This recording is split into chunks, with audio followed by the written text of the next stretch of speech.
Oh, let's say playing this on Steam Deck is quite comfy.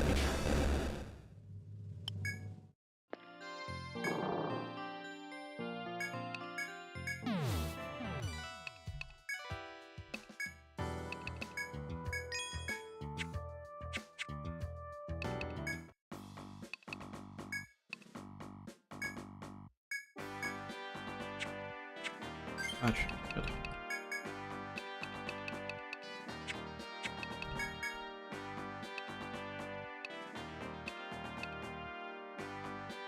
You might notice levels don't seem too different. That's because I actually rested myself in T-Dragon. Skill point allocation is different. I dropped Tornado. I've got the Chasers. Hunter Dragon dropped Ecstasy for Climax. Fluff got higher in levels, so Caduceus is mastered now. The HP up is there, so now, with 12 levels to go to the cap, I can finally start investing in healing skills, being a medic. Yeah, it looks like the next stream. This on... Maybe just like after. So this is what I've got working with. So I categorize them by character, and I've been making files here. Let me open this up and see it. What I'm doing, Decim, is you know what I'm doing more so, is that just doing a layered approach. So that way I know, like, it actually fits. But so far I've only had time to get Alyssa's done because, as you can see, there's nothing for the rest of us.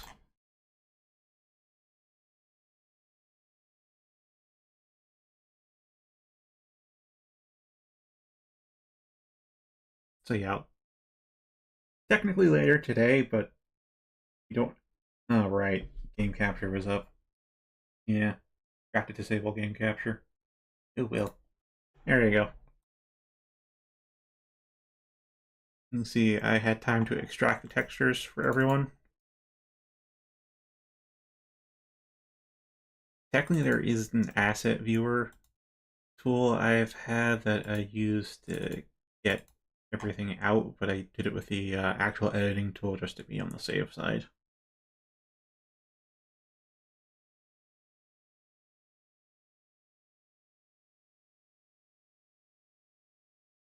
Yeah, so the tool itself, it's here, Lobea window. It's this little thing. You open up, I have a shortcut for it here, and then let me... Here's creation images, which gave us so much trouble. So this is just for Alchemist. And that's all you get. And you plug in and you can do export texture or edit texture. And that is all you have. This one file at a time.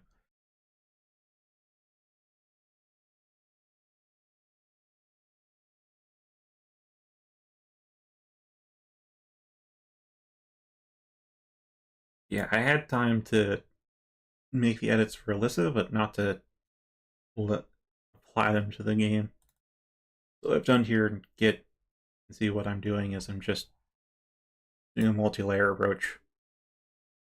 I load up the OG texture, and then I load in your sprite on top of it, and then adjust it to fit, then hide the original texture.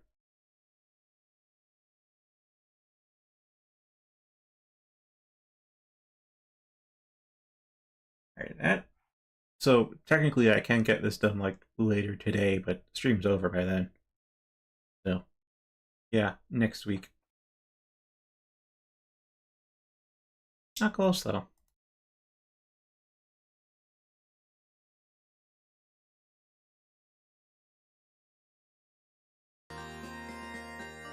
Yeah, despite that, they weren't perfect fits. I'm guessing either it's compression or something else.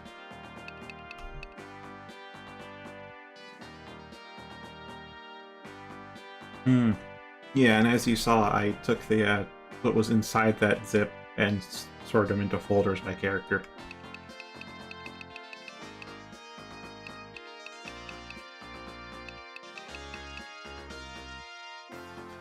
Oh, that might also explain things, because I was sending you the textures through Discord and you're sending me the sprites back through Discord. So it got double compressed. Oh. Yeah, that'd probably explain the inconsistencies. Alright, just for posterity's sake, let me actually show the screenshot, because I kept the folder up. One of them. So character creation is giving us the most trouble. There is this, where it's just not aligned at all. And then there's this, where it's absolutely crazy and also clipping. We got there. They were in the game, but not right in the game.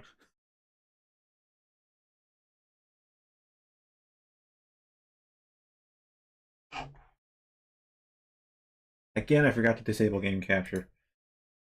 I'm enabling display capture, and then I forget to disable game capture.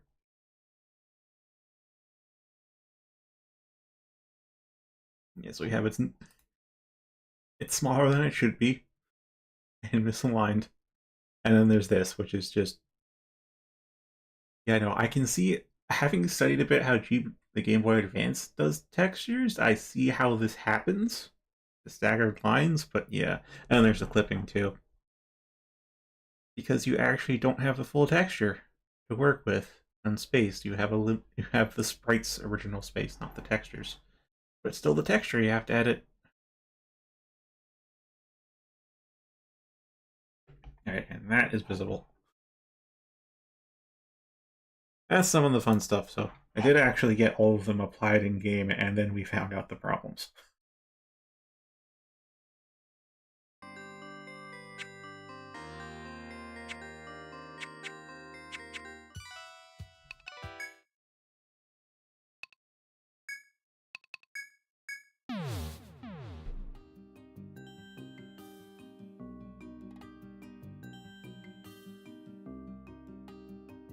Yeah, that's how it works. In coding terms, it's a one-dimensional array.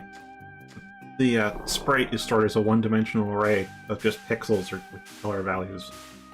And then when it wants to render it, it just says, alright, pixel 1 goes to here, pixel 2 goes to there, and so on.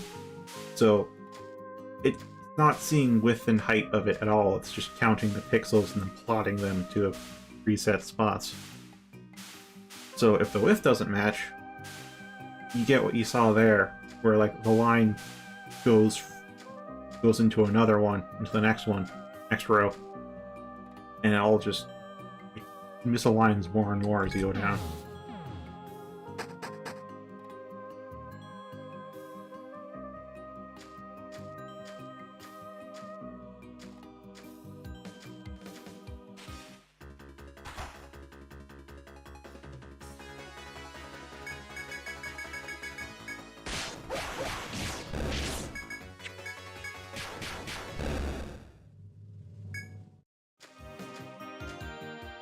Yeah, now I have to ask why I had no cleaver. Because the chasers are actually pretty fucking good. And now I'm having trouble thinking of when I'd actually use cleaver. Like, if they're elementally resistant, sure, but I don't think it really happens in this game.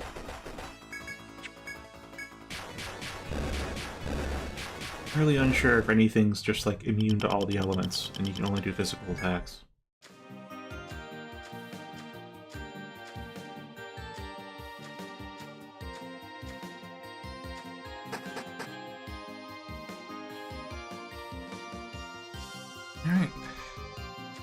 Alright, and thanks to trying to grind people up with Decim, we now have 64,000 intel, which for this game is actually a pretty good amount. I mean, sure, if I try to fully kill out everyone, we'll be broke after like 3 people, but just the main party, this amount of funds will last us a good while.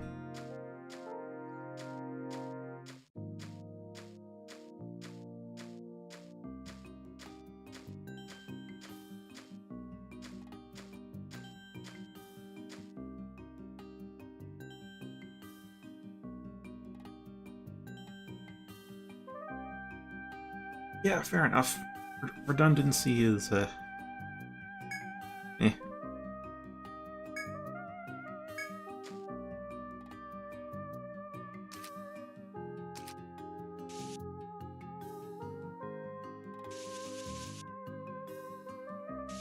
Weird how I can't see the walls, but I know there should be a wall further down.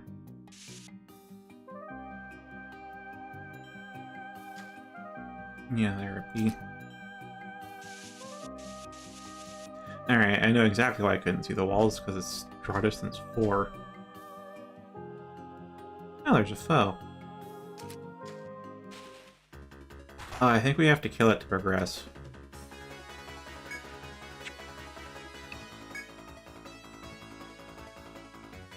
Anywho, here, like, I have Cleaver. 6 TP, single target, but like Blazer's all target?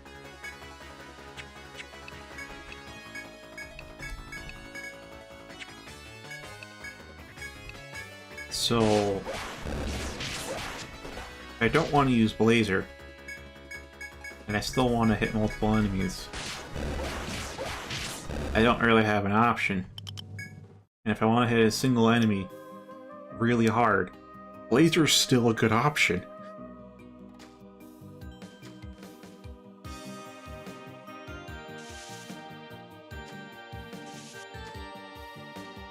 I'm at this weird spot with it.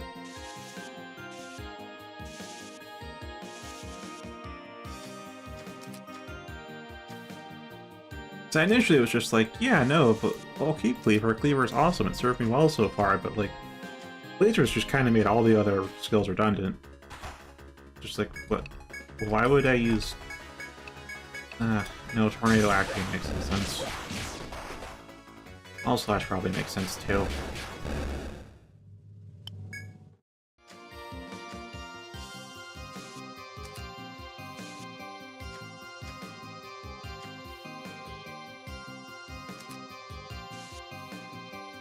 That's a little diabolical. Oh, not terribly. Not terribly diabolical. But is it diabolics?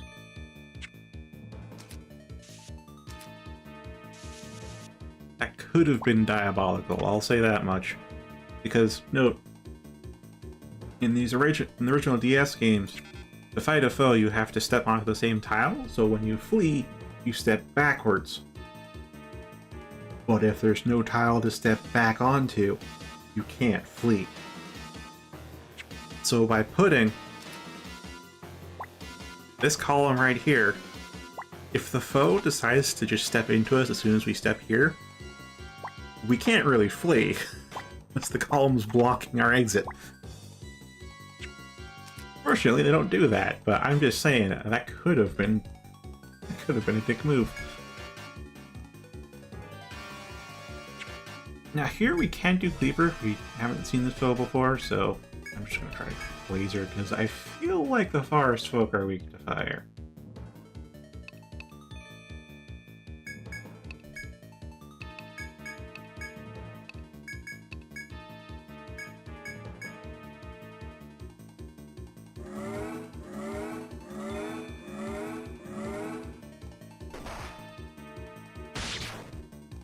Oh, nice. Never mind, immediately. Remember correctly, the conditional for either this one or another variant of it was to kill it while it's fully bound, which is just Ah, this game, man.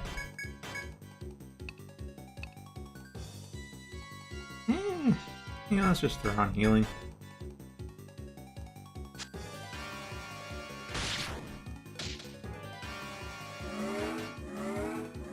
See, now would be a good time to throw out Ecstasy. Except it's dead.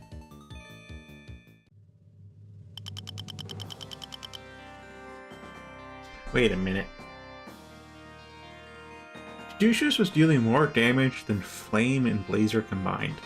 I know Flame is like level 7 right now, so it could be more damage, but Blazer's actually also level 6. Never mind.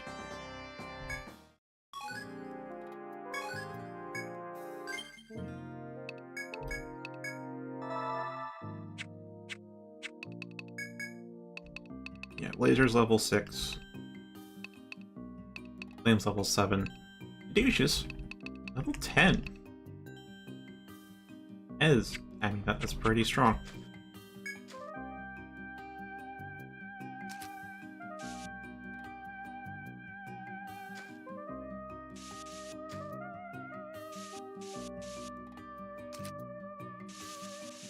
I will say, I do remember the 2 floors from now. It's quite rough.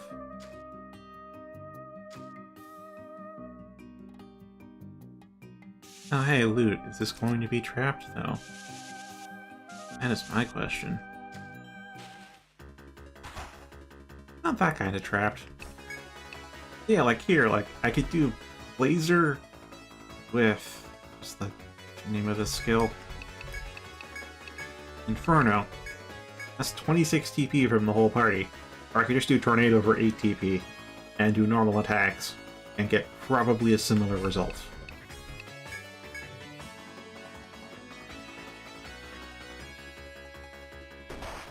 And I didn't realize this until after I started using Blazer a lot.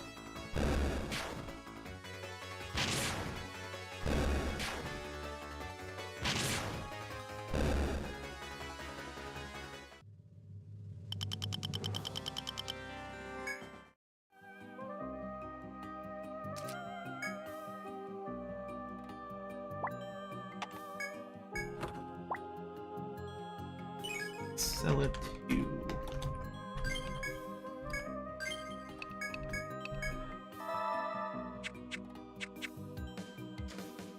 yeah, I got Cleaver. Cleaver's nice and all, but like... I don't really need Cleaver now, do I? Oh, it's Piss. Alright, cool.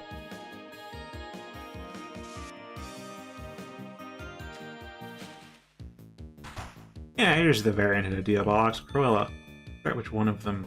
I forget which one had the Allbind conditional.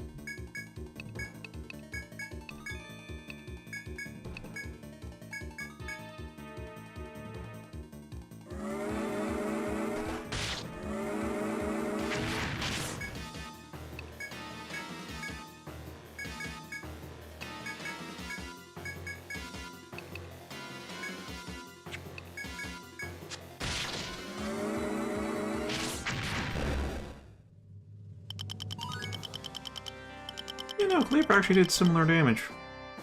Huh.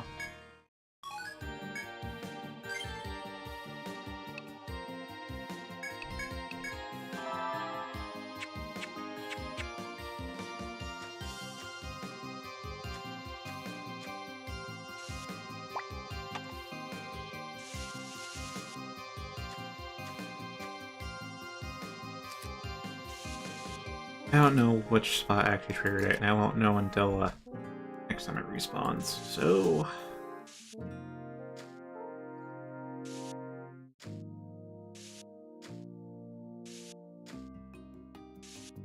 are there shortcuts I should be looking for?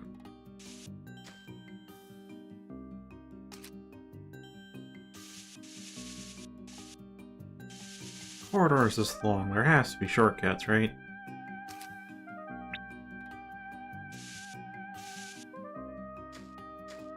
No, I'm thinking of future design. In current design, that Nope, there wouldn't be any shortcuts. Oh, no, pixies. Pixies. Alright.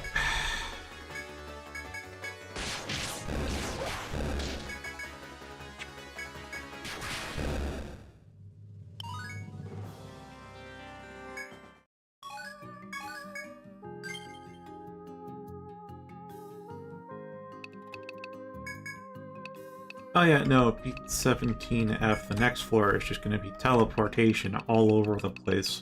Which is why I had to really deliberate on the 17, 17F, which exactly we're going to be how exactly we're going to tackle that. So I got some method now.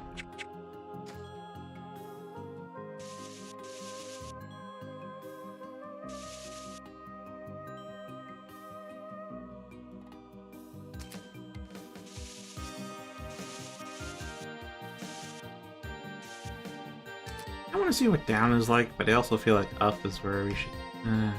yeah, fuck it, let's go up.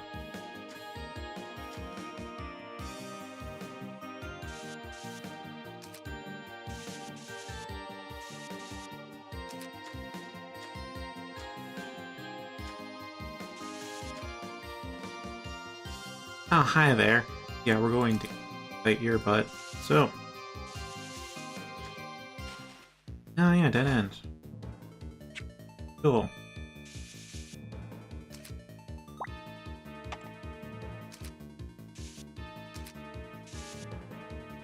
And I don't know what really causes them to...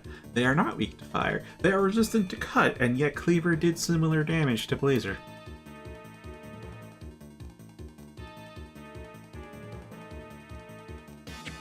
My head hurts slightly.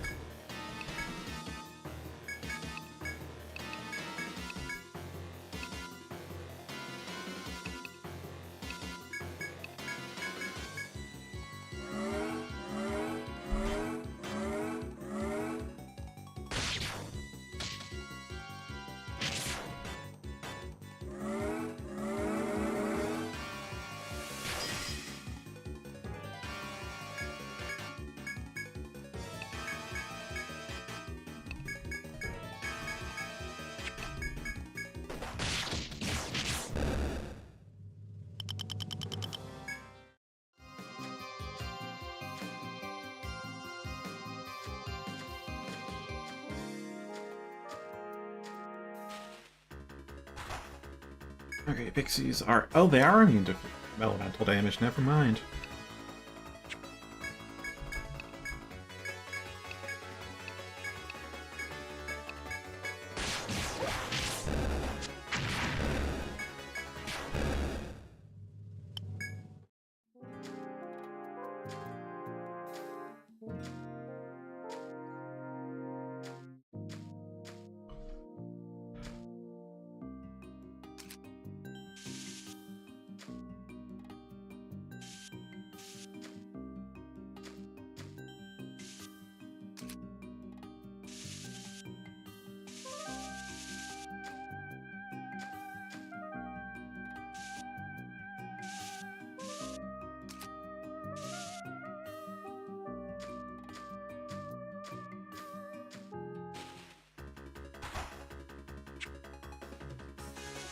So often, there are encounters on the exact tile I decided to start mapping.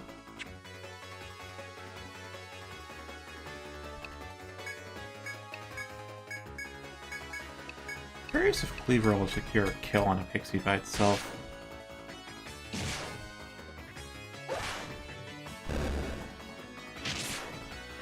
Yes, yes it will. Alright, Cleaver's still useful, obviously.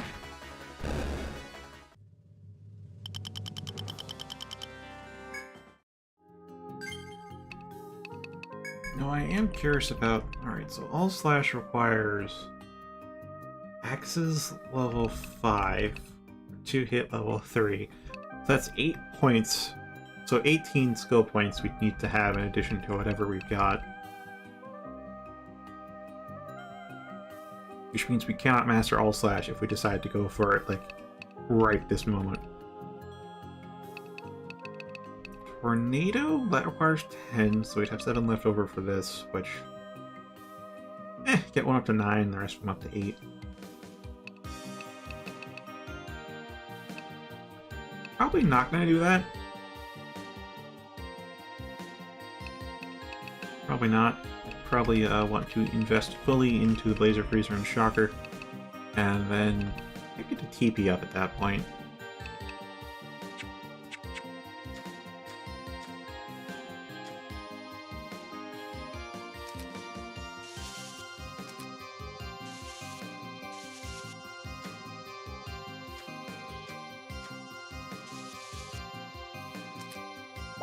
Which does tell me how I should vote Frost, which is to make him not an elemental chaser like me, but rather to go for all slash and Cleaver and Tornado, and specifically Warcry and Hellcry. Which, yeah, I think I'd have to rest him, because I did make him a chaser initially, because I was hoping they'd stack. They don't.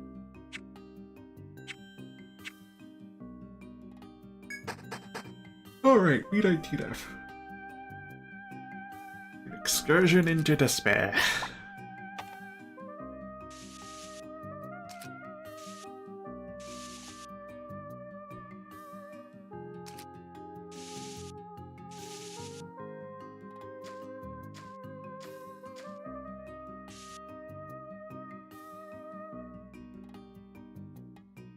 Yeah, they do. So, chasers in recent games, it's each user of a chaser has a 100% chance to follow up on the first attack, and then a decreasing chance for each subsequent attack. So they can chase, you know, up to a cap. It's usually around 4 chases maximum at the highest one, because it's like 100% minus, I forget how much it is. I feel like minus 15% per chase.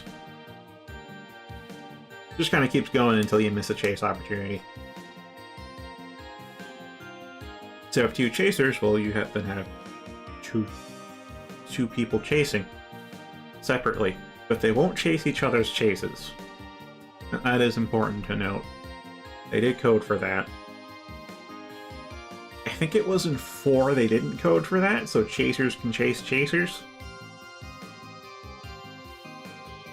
I remember having that with a sniper and a dancer, and just having them chase each other. And I remember getting 16 hits in off of one attack because of chasers chasing chasers.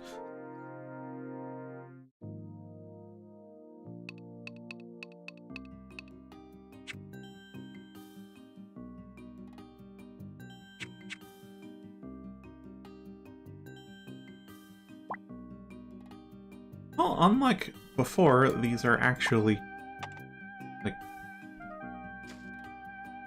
kind of see it now. It's a little wiggly bit.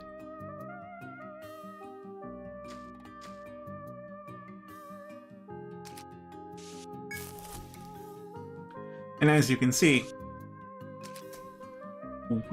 I don't think they actually changed B19F in the Untold games. They didn't change iconic floors. This was probably one of them.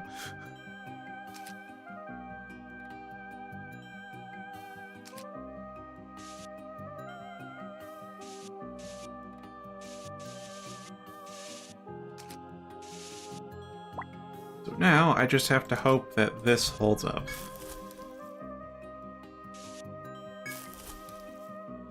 This mapping style, because oh my god, this floor is gonna be a bitch.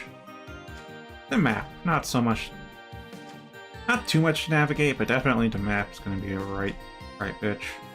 Okay.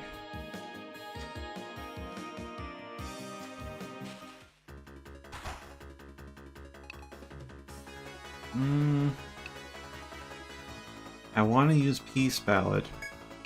Which one do we keep alive?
I'm not gonna care too much about immunize. Yeah, as long as it's dumb enough to spread its damage output, healing is gonna outpace it.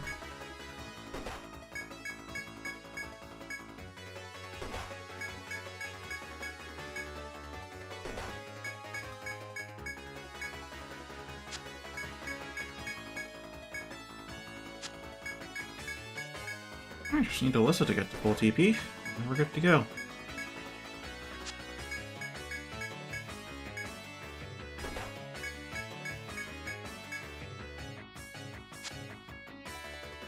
There we go.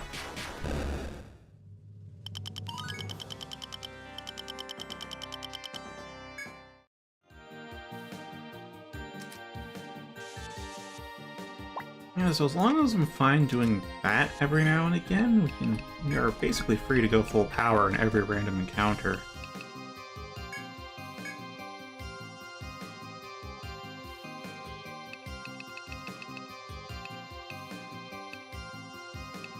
Also, you're not gonna need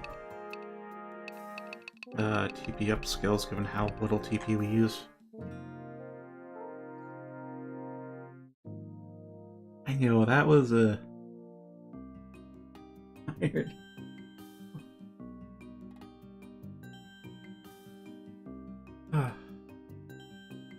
Yeah, the recovery design in the first game really invalidates a lot of options.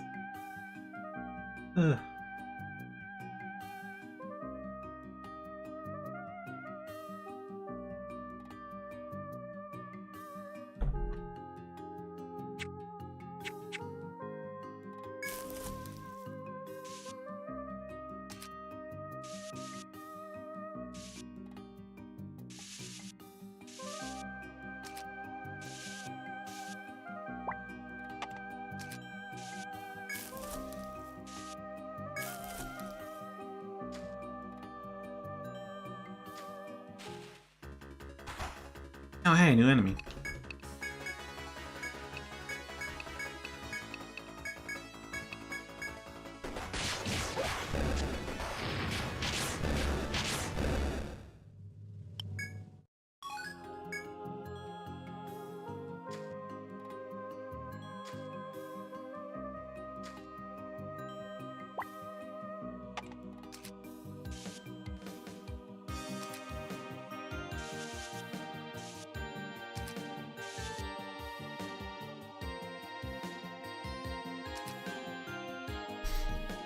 Oh boy.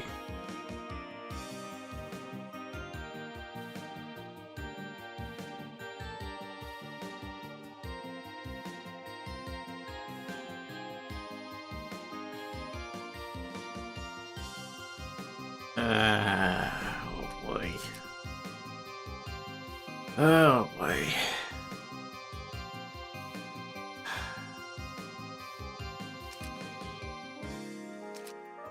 If every teleport can teleport backwards, guess what? Before you have the logic of have orange tile with an arrow, alright, follow it along the row until you hit the next orange tile, but look, you know, there's two in the same row. That's only if this isn't an actual one-way. It is one-way, alright. We don't have to just remember things now, but if it's not one-way...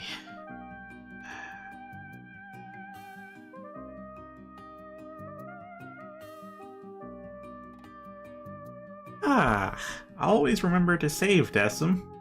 That's entirely on you.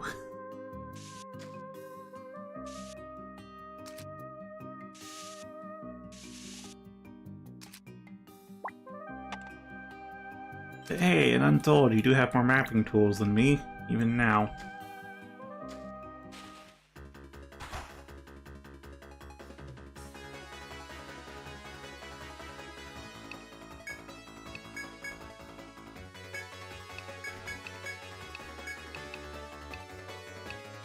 Yeah, speaking of remembering things, remember how the mapping tools in the actual original were absolutely atrocious? Yeah, and this is the same layout. They didn't change the labyrinth for this with her HD release. Well, I had to map this. with 8 icons total.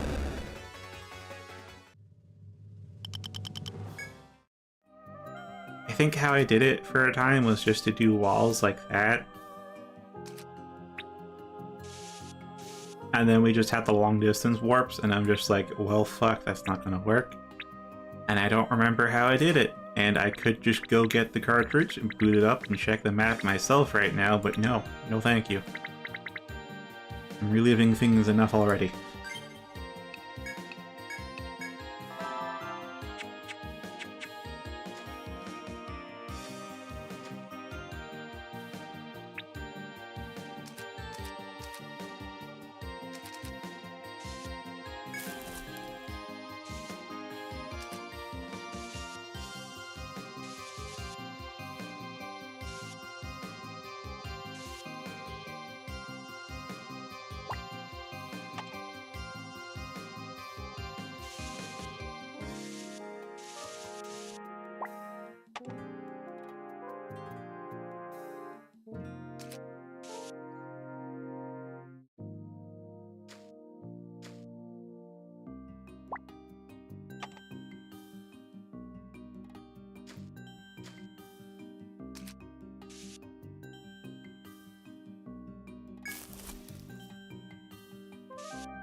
Jeez.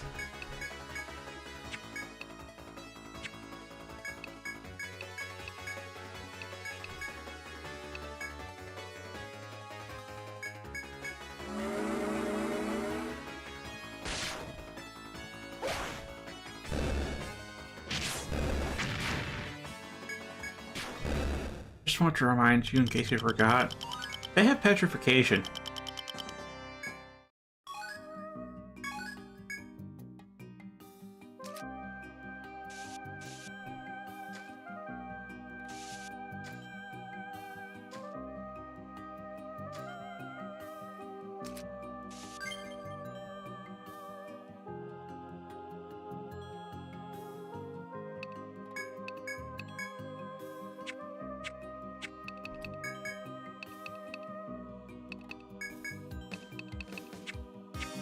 Let me guess, you use the number icons you have. I know. I think I did the same thing. I used numbering until they started to repeat, and then I think I still ended up using numbering because there's nothing better.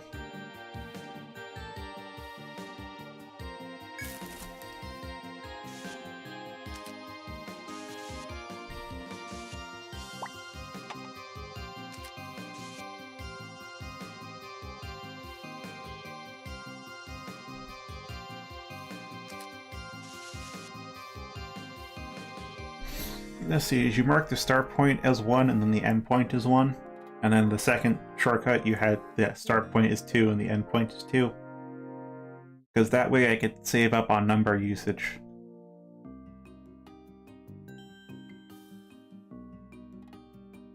And then I think I might have also made use of the wall over empty space thing. I can't really check now because Untold is the only game where I've actually like reset my save data, so I can't tell you anymore. I'm going off of memory.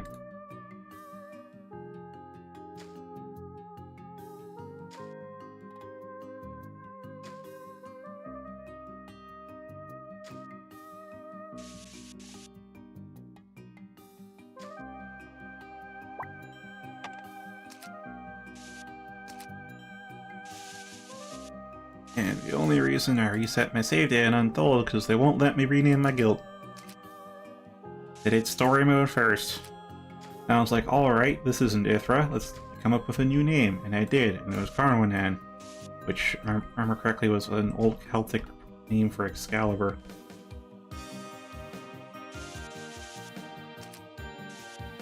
And I'm like, yeah, that sounds cool. let's go with that. And then I go into classic mode, and it's like, yep, no, you don't get your gamer guild. I'm like, well, this is worth a hard reset.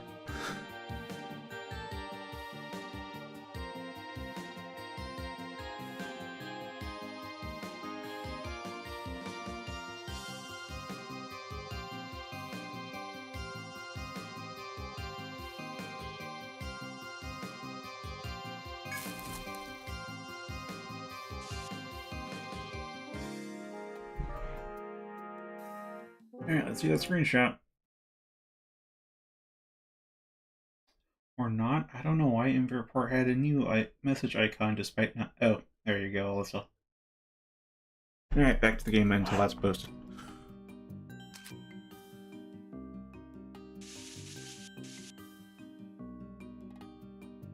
Goes 2 tiles ahead and then turns.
Yep, I'm doing that. I'm decided to double back so we can actually re-verify that these are what they are.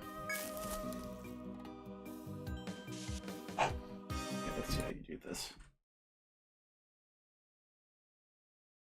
Oh, that's neat. Yeah, that's not how I did things. I did not use a double arrow icon at all, please. But that does indicate where you have 2-way versus 1-ways. And you use the number icons, it looks like, for the very long warps, for the most part.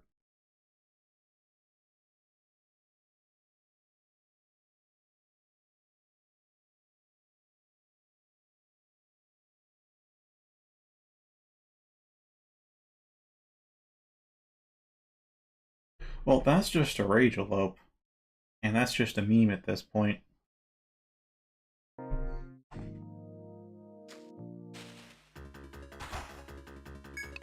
Alright, how's normal attacks fare against this thing? Yeah, 2 of us together can do that, and I don't think MOs are enough of a threat to really bother.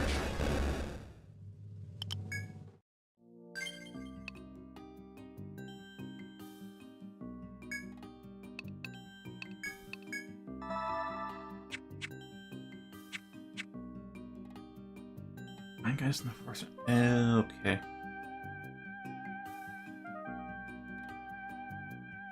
Yeah, for myself, you see how I have things, so instead of... Wrong tool. Instead of these arrow icons, I'd have the numbers there. So it'd have a 0 here, and then a 0 here. So, you know, 0 went to 0, and 1 went to 1. But of course, there's a lot of warp points, so eventually it just...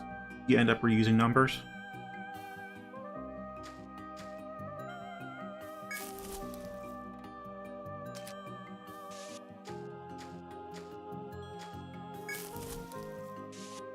Okay. That handles the backtrack verification. Motherfucker!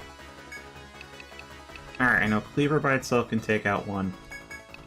Caduceus can take out another 1. And then it's just normal attacks on everything else. 1 will live this turn.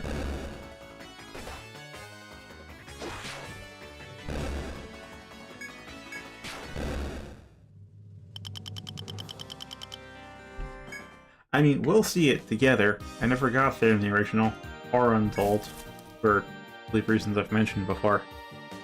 I'll mention them again. Untold, as I said, I went through story mode, then I went to classic. I'm like, no, I won't remake my guild. And as I think you can know, the game was not designed around classic mode. On top of that, I'm like, I played enough Etrian Odysseys, I think I'll just do a challenge run this time too. That didn't help either. As for the original, I got the original and 2 at the same time on the same day, both for my birthday, because I just loved 3 that much. I wanted more. And so I'm just like, alright, I'm excited to play both of them, but which one do I play first? So I played through 1, and then I'm just like, okay. Actually, I started to play 2, and then it prompts you for a password from the first game, from your completion save. So I'm like, oh, I should play 1 first then. It's the only time I do that, by the way. I'm like, okay, I'll play 1 first. I did that. I got to the end. I got the password. And then I was like, alright. I think I want to play 2 now. I've held it off long enough. And so I went off to play 2. And so I never got to really see the 6th stratum. Well, I got to enter the floor and then was like, no, I'm playing 2 now. I'll come back to this later. And I never went back to it later.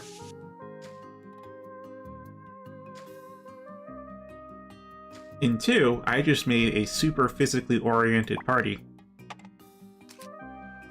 Which shouldn't really have worked as well as it did. But it did. I had like no alchemist in there. I don't think I had any real elemental attackers. There were combo elements, so I could still hit that stuff, but no pure elements. And then we just... Remember the golem? Yeah, no, the entire 26th floor is just the golem fight. So it regenerated faster than we can hurt it. I'm just like, oh. Literally stonewalled out of the 6th stratum. Okay.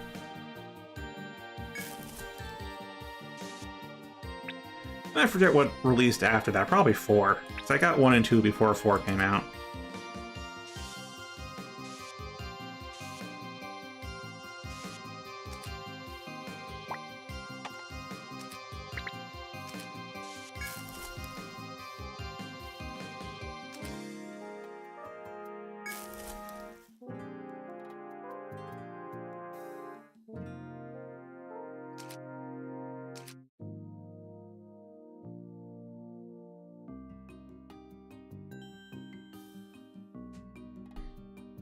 It might be.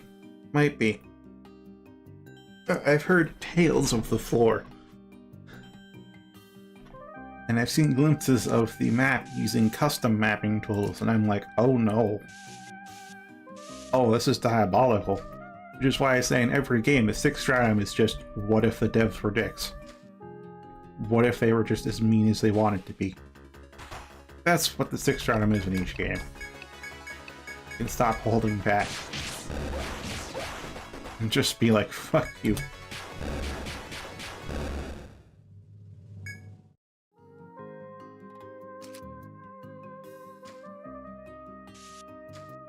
Because I can tell you, the 3rd stratum... It's not 3rd stratum. The 3rd game's 6th stratum is also quite mean.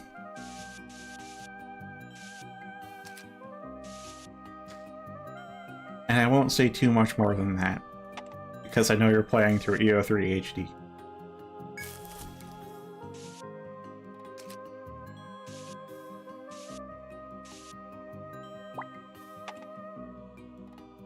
Oh no, Crossroads.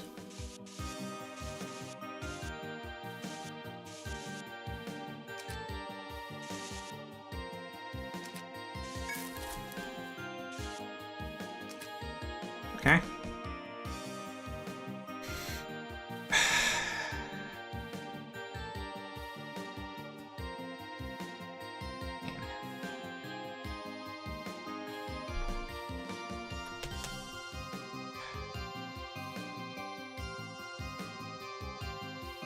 I'm already trying to think if there's a better way to map this.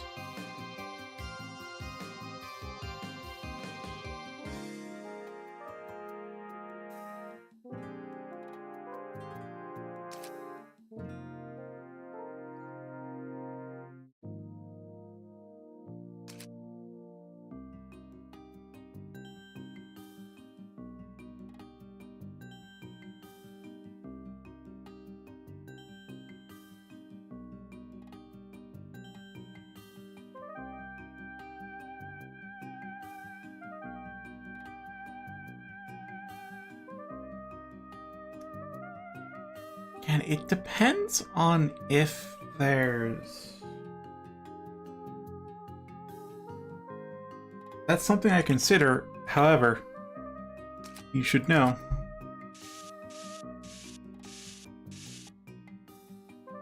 there's a hard cap on how many auto pads you can make.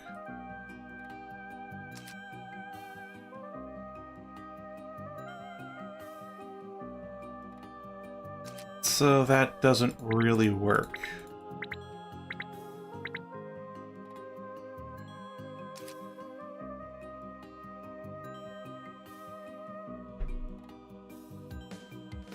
Well, I also need to make auto pads for actual auto padding, so again, that doesn't really work. However, what I'm thinking of is maybe double arrows for the long ones. But of course, this only really works if there isn't like some path that just goes straight through there. Because if they have space right there, then this mapping style goes right out the window.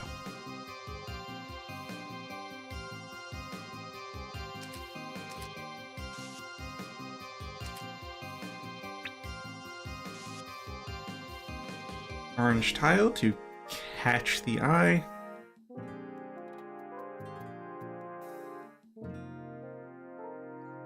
Alright, so assuming that we don't have that case of there's actually corridors in between and they somehow don't have dead space on this map, then this can work for the long teleports. If they somehow don't have dead space on this map, we'll have to reconsider that again.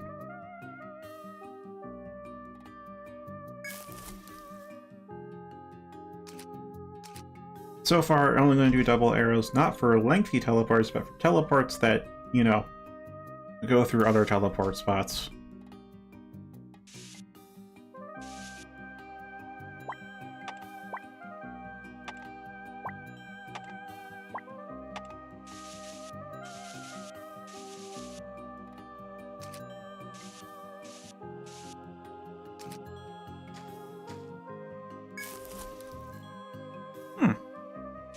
And this is why I have orange for where it starts and where it stops, and not always adjacent to one another, because that doesn't mean we go back. That does tell me it's one way.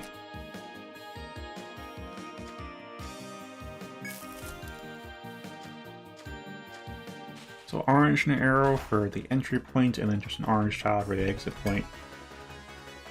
They're only ever adjacent if it's two-way. Reportedly.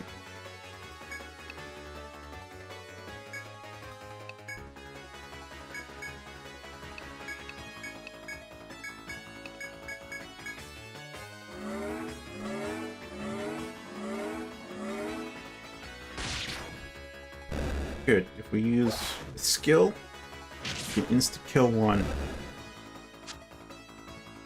So that means the whole front line has to use skills. Although I'm not sure if we need bravery or not. You can probably get away with bravery.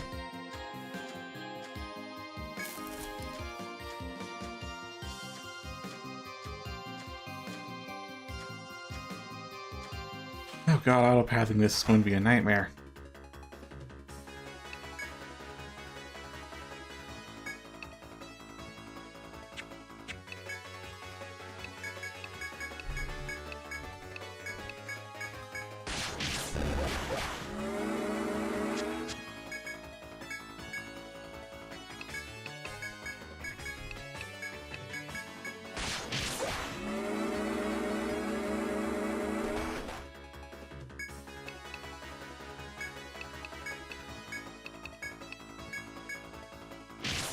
I want to remind you, autopathing has a set number turns and a set length.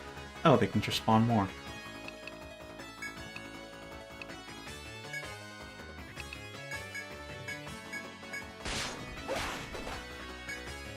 They can just spawn more. All right.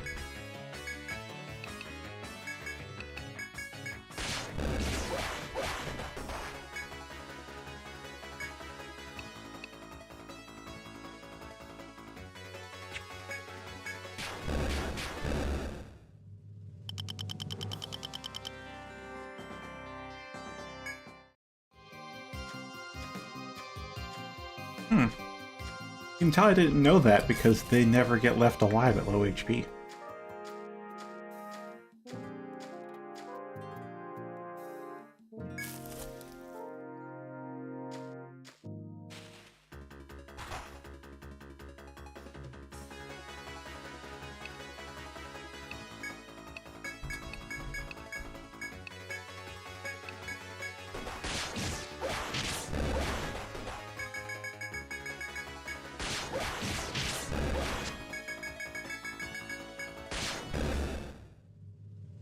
It takes a bit longer, but no TP cost.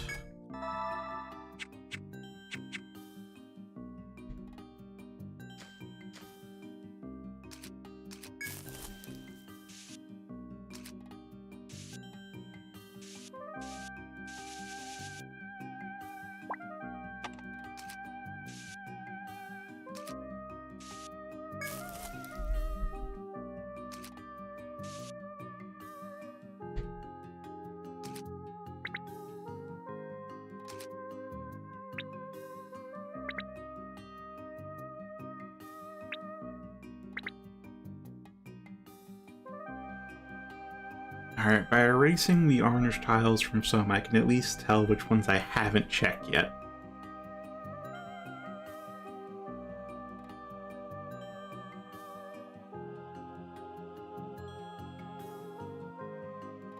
Yeah, that should cover everything.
Oh, hi there.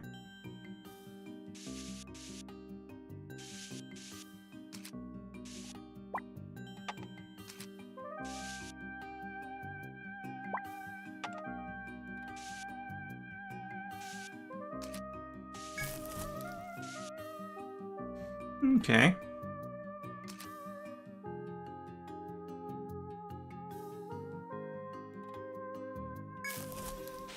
Yeah, let's still see about killing it.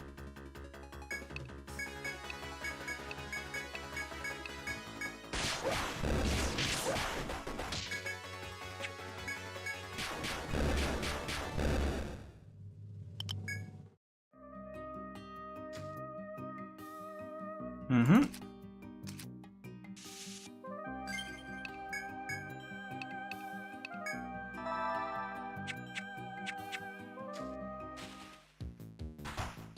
Ah, Diabolics. No real weaknesses or anything. Still weak to binds.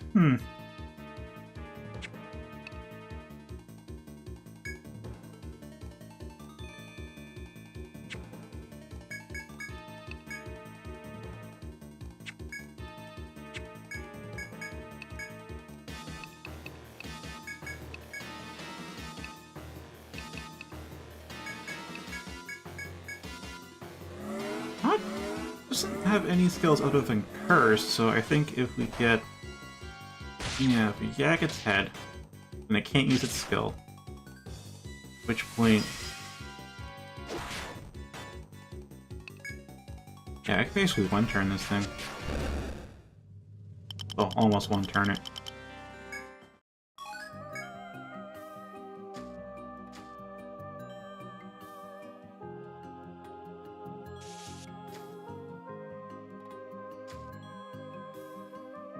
how would you enter from here? It's got to be some kind of wrong way, that teleportation.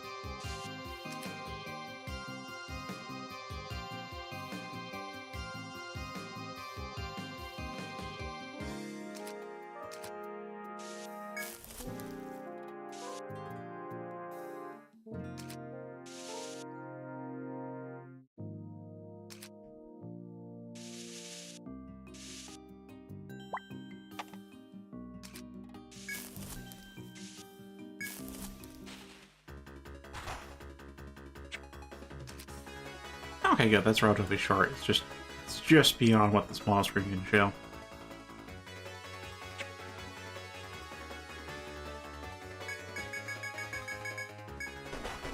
Oh, yeah, T-Dragon needs it.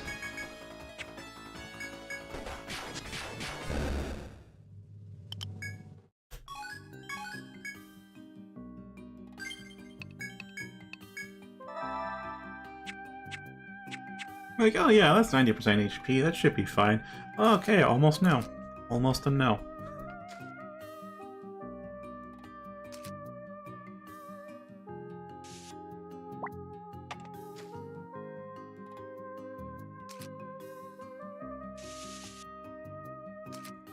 Okay, I am now aware their detection range is 4.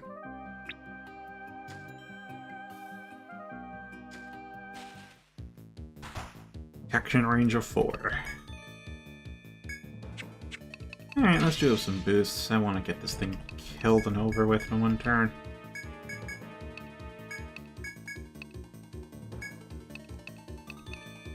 I'll just boost myself, actually. I'll bother with any other boosts.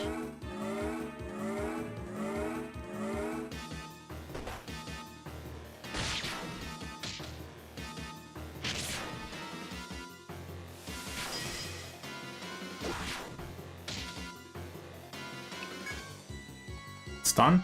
Really?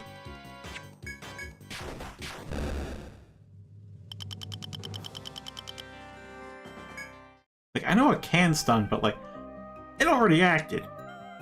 Stun would do nothing. It still applied stun?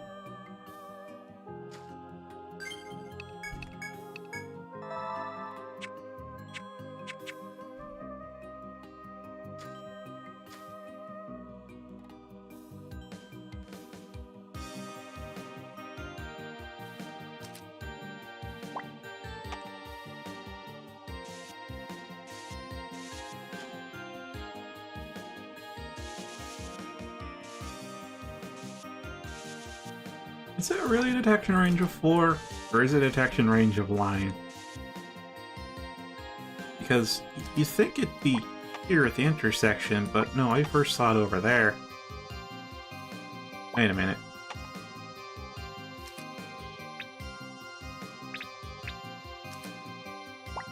Except here. Yeah, 4 tiles from there would have been here. That's when we saw it. So then... Okay, I guess it just has infinite detection range then. Just correct that yellow tile there.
It's if it's two-way, I think the double arrow works for super long teleports, but if it's one-way super long teleport,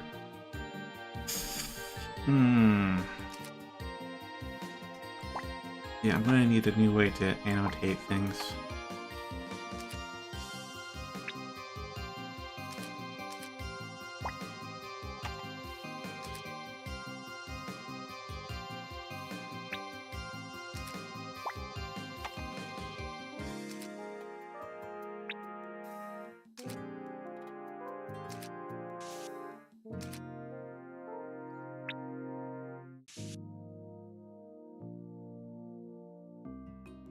I guess axes?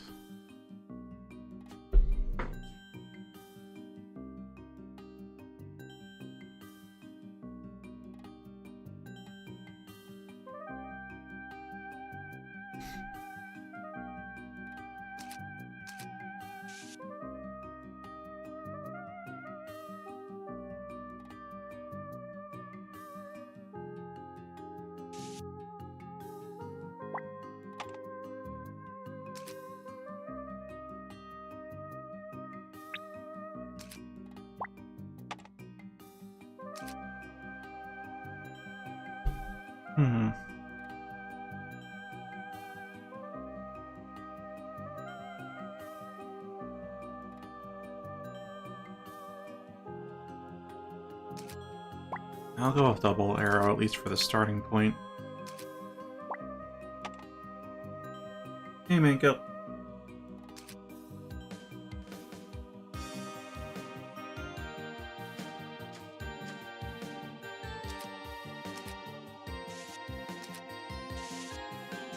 Got ourselves a very difficult Florida map.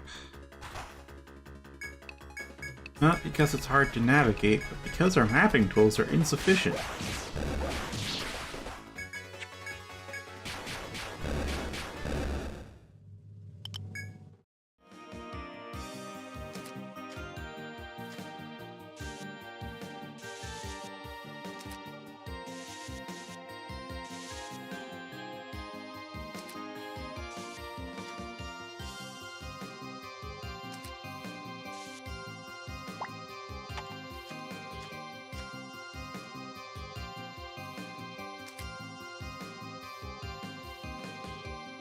I have to get creative. Put it that way.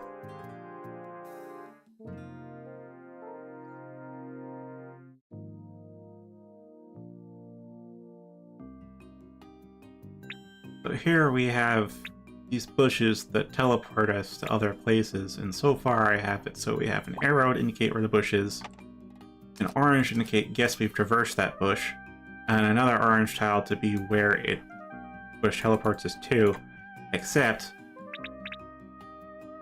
this one teleports us to here, which goes through multiple other teleportation endpoints. So how do we clearly indicate that? I've been thinking, alright, you could leave it as is because they seem to all be two-way, except then we have here. But here we have a one-way. So no, that doesn't really work. But here's the thing with this indication, is that what if there's just a corridor here? Then I have to get rid of the arrow.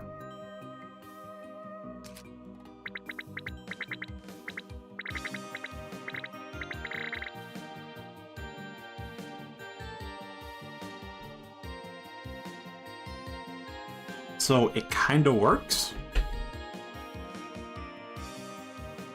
With some caveats.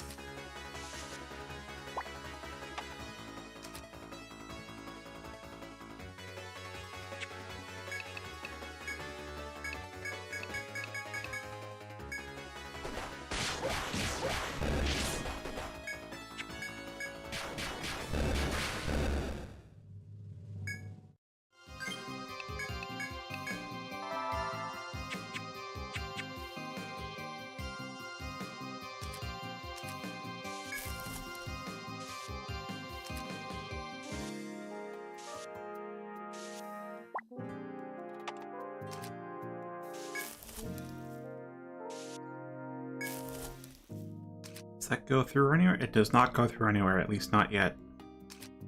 So we can leave that as the basic type.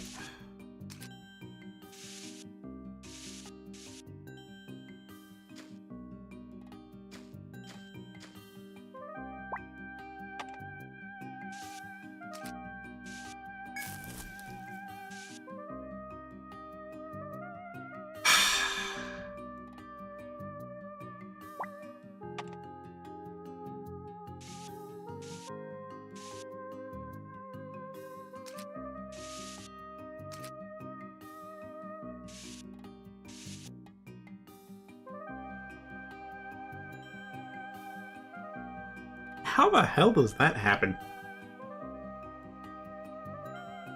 Like, if the lunar eclipse just isn't visible from... If you're, like, on the eastern edge or the western edge and you can't view it, then, like, okay, I get that. But if you're, like, in the middle and every town around you can see it, what? Physically, how does that happen?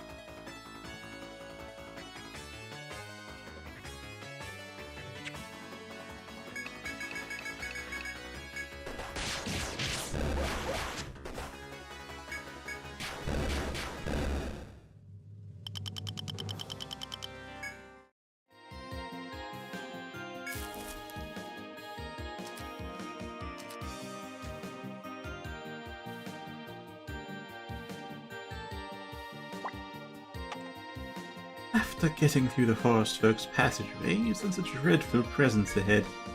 Seems more of the forest folks' protectors appear further on. But prepare to face them in combat and gather your resolve and proceed. I want to explore more of the map, and I doubt this is going to be like a you can't flee type of battle, but still.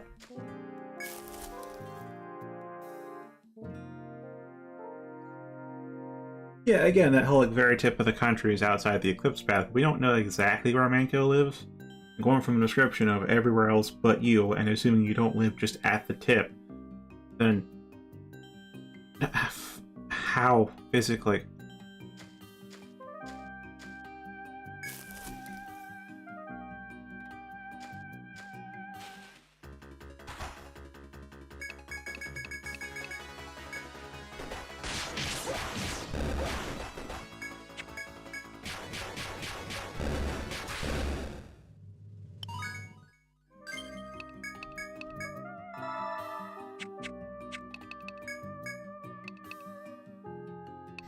Alright, now it's time to pick Fluff's healing skills. Okay, so I've looked up the original game's values, and Salve 2 is hands down better than Salve 1. And I think we have enough points left over to hit level 8 or level 9 in Salve 2? Level 9 in Salve 2. However, we already have points invested into Salve. And if we ignore Cure, because, like, why would we use Cure?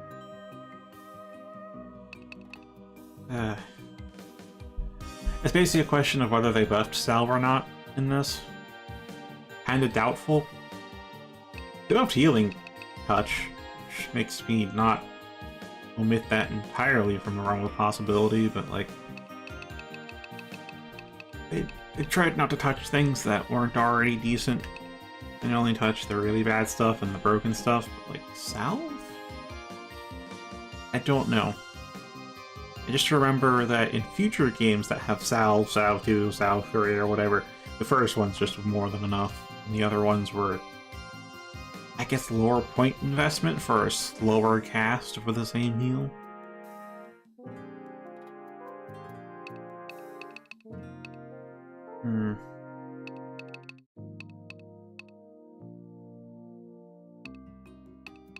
So if I go for Salve, and I master that,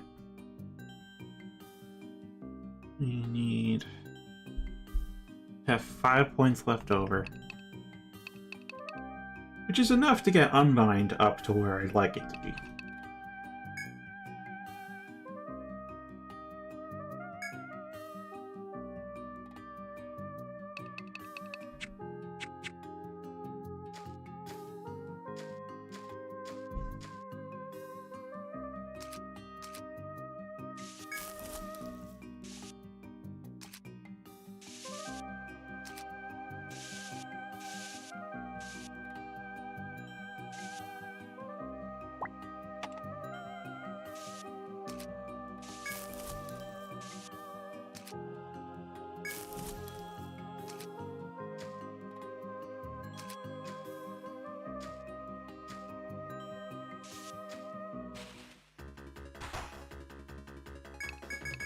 Also, funny to note, we haven't needed Unbind this entire time.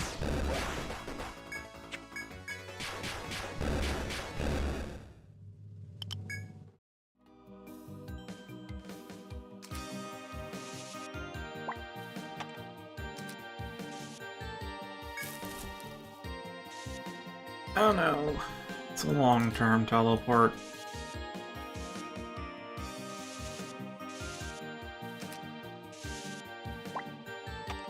However, if there's nothing in the way, then you don't need to mark it as such.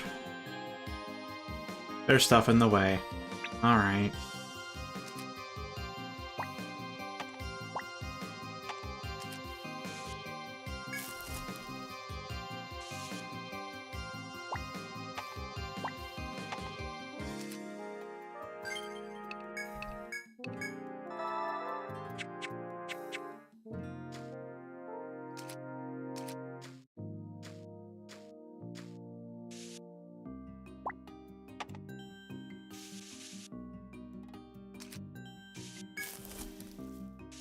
Oh, hey.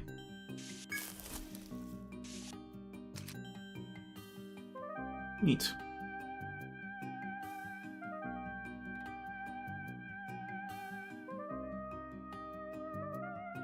So you can get there either through foes or skipping the foes. Interesting.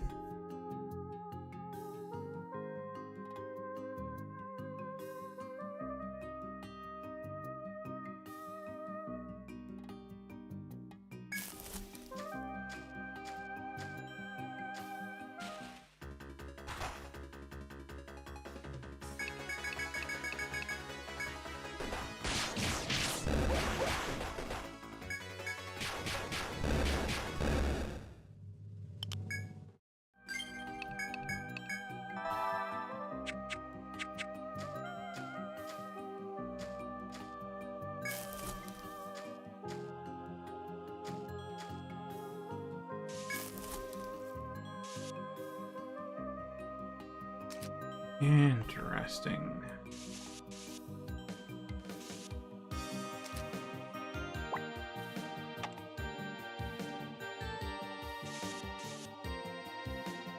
I believe there's treasure in here.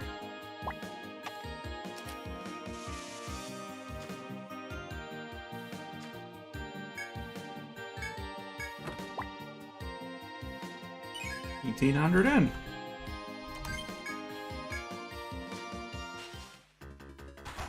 Oh, fuck off.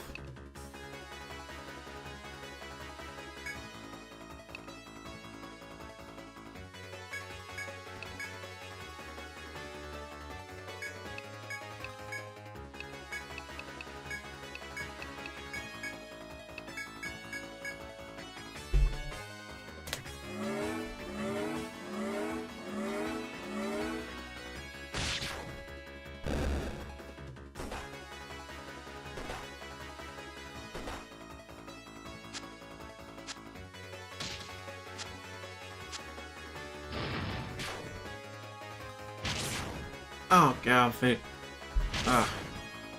Alright, mix type doesn't work like it should in this game. At least how it does in later games. In later games, it'll... Killing blows still count for curse.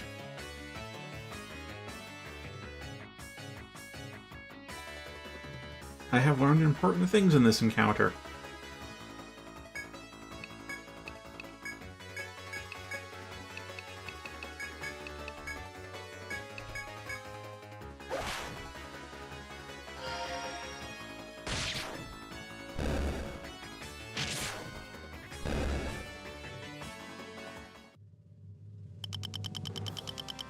Yeah, from 3 onwards, if you happen to kill the target, you don't take any recoil damage.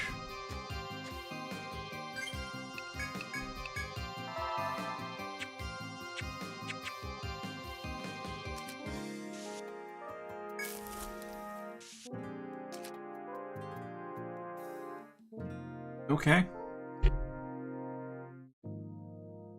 So there's just a couple paths left to investigate before we should head onwards and forwards.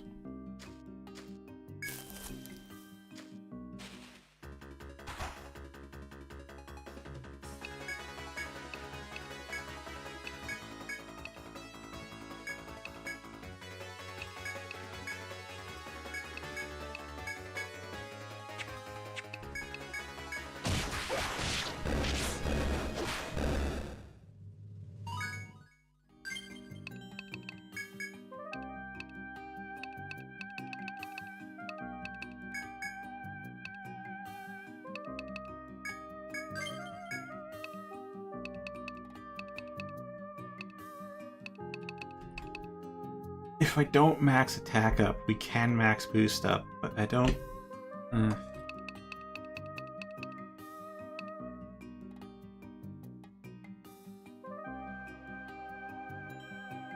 Oh boy.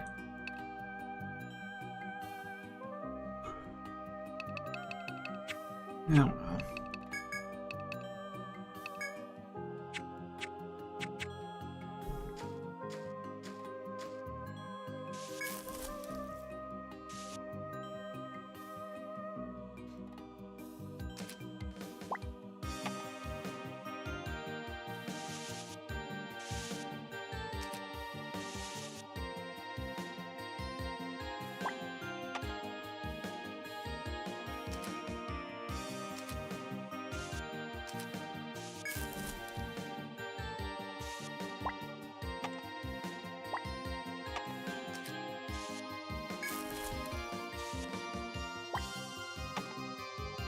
Alright, so far this is working out.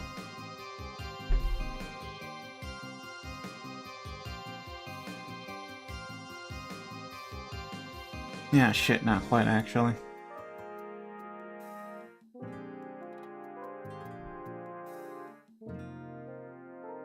Does it? So double arrow goes to an X endpoint, but we go straight to an X endpoint here. But double arrow means we skip over stuff, so... This one's ambiguous.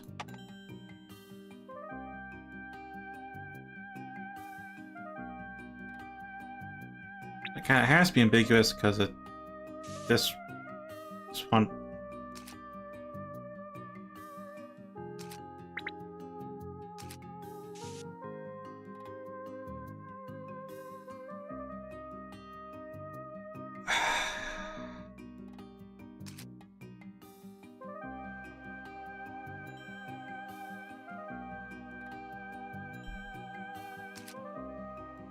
Yeah, that's just some ambiguity.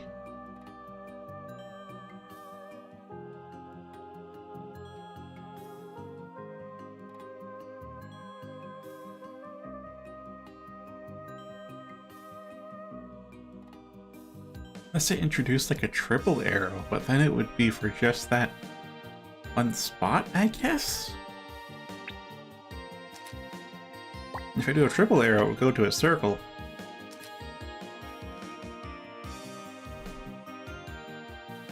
Ooh.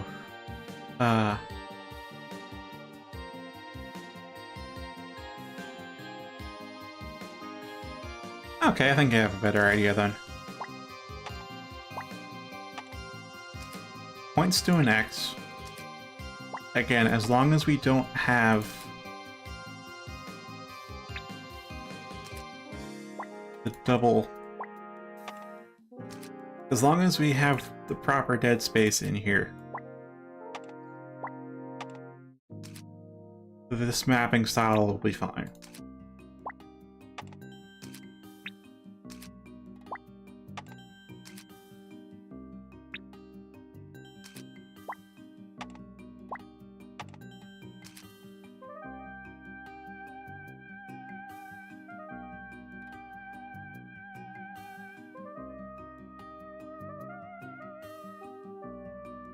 Okay.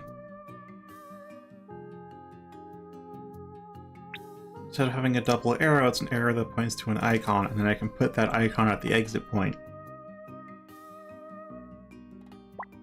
Like, for example, I can just shift it to that, and there you go. Now you have a horizontal. So you have an X for an exit point, arrow points to a circle, and the circle's over here.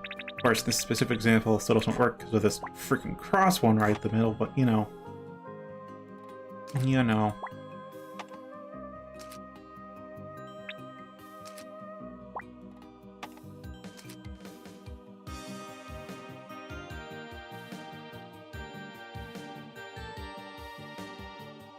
Actually, I think I should do it like that.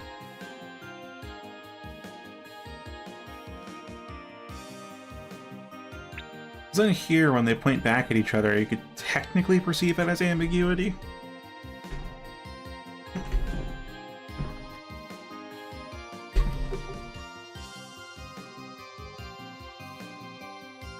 It's like, on the one hand, you could say, alright, that's not within any walls, so we don't step on that. That's part of the pointing to icon. But, on the other hand, just mentioned ambiguity, man.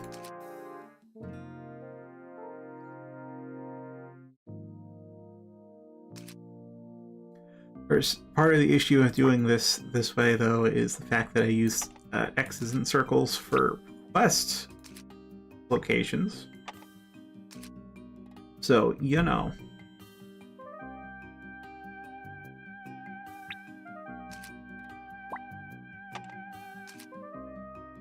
Yeah, I can see with a lucky icon. That'll be how I design it from here on. Just arrow points to the exit point. Then the exit point has that icon. If it has to skip over multiple potential exit points. The question, of course, is what do I use as said exit points?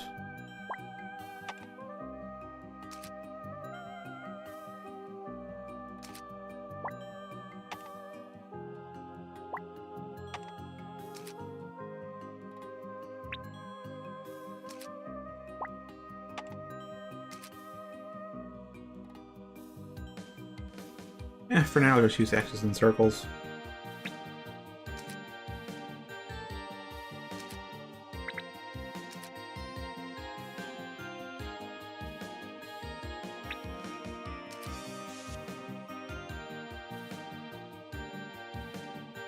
Remove the background, it's a lot easier to tell.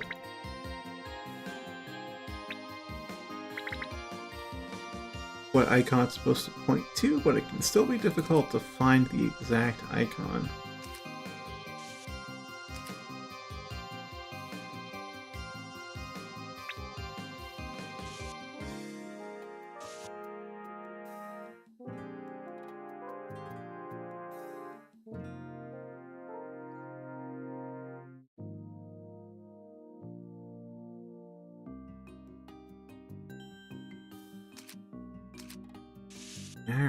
Alright. I'll stick with the original thing I got from Melissa, which was, for mechanic, it uses the orange tile.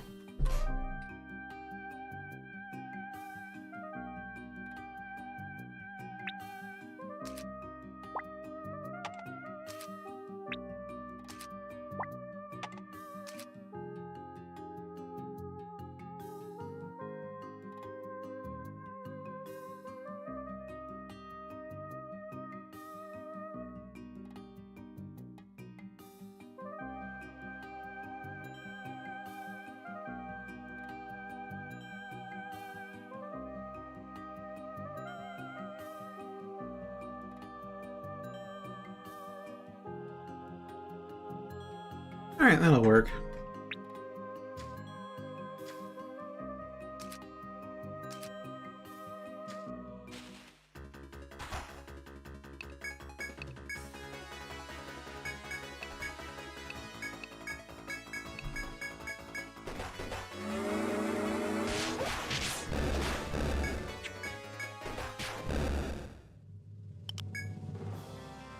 Oh, we're out of storage.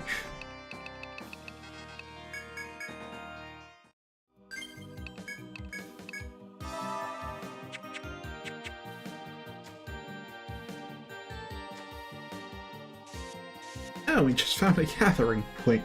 Okay. So I'd be curious about one thing. Does it check for if we have a chop skill first, if we have any chops left, or if we have storage space? It checks for if we have a chop skill first. Okay.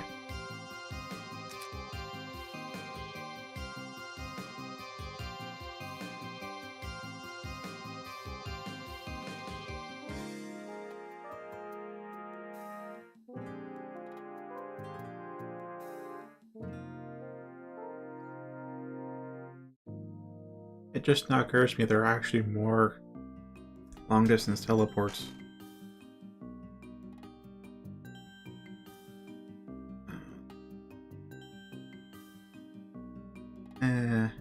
Yeah, okay. Okay, I'll have to make use of 3 icons then.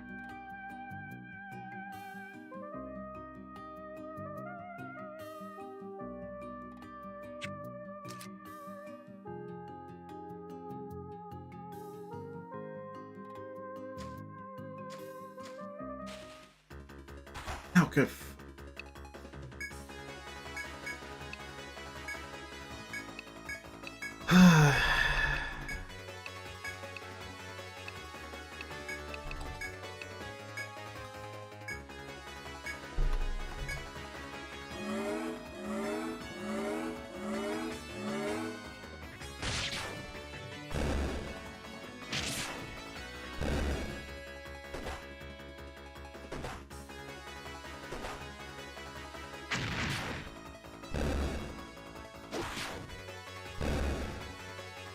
Good.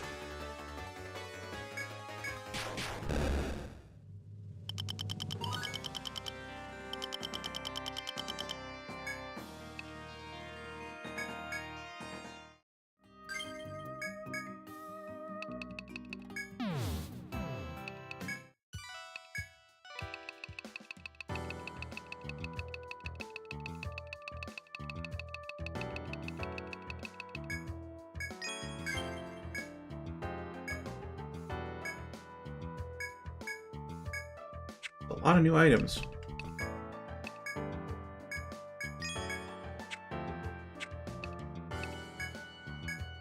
Alright, weapons, nothing. What do we need for the epee? No more steel claw. Where the hell we get a steel claw from? Armor! Brigandine, fairy robe, and fairy boot.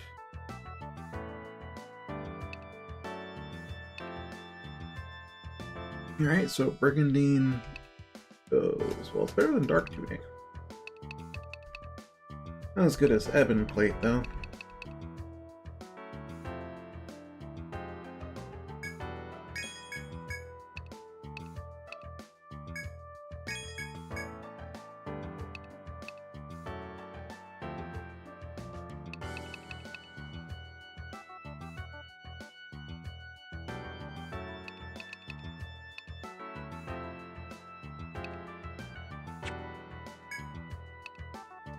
Kinda odd how we can unlock better gear, worse gear afterwards. I wonder how that pans out.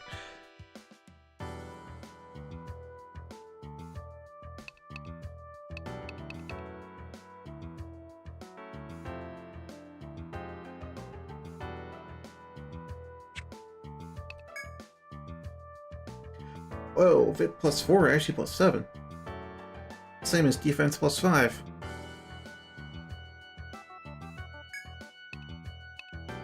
Basically can wear a second set of shoes with that. Dang. Just gonna keep the old choker for plus luck, so that'll increase the bind rate. The bear gloves, because bear gloves, May as well replace the Cathara. Because I know in Untold they, well, this is on Smith. Did they even continue this in 2? They did this in 1 in Untold. Where there's a Troubadour specific accessory in the instruments. And in Untold, they have those instruments increase Troubadour's TP by a lot. And I think they increased the song costs so that way you actually needed an instrument for it to be practical long term to use songs. Here, though, in the first game, as you can tell, it's like plus 20 TP and the songs cost like 5. So we can definitely just skip on the Cathara and get rid of Manko's E-Banjo and replace it with a better accessory or better piece of armor.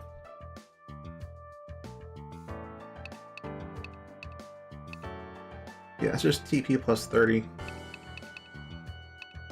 versus a Rose Wing, which gives the same as defense plus 5.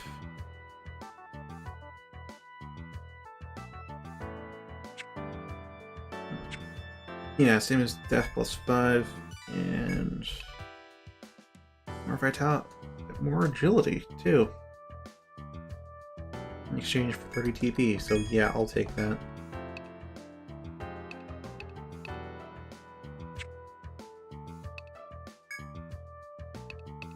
Well, we're saying tech plus 3. Alright, we're keeping that. Tech is important for casting.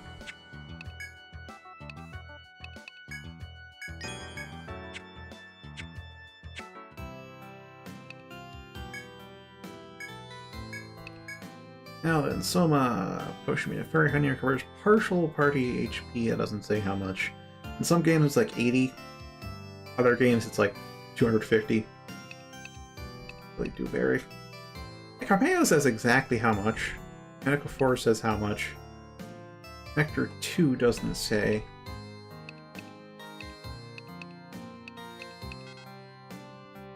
Yeah, we don't know how much a Soma actually heals us for. Chinese Seed and Volt Core. Where in the fuck do we get those?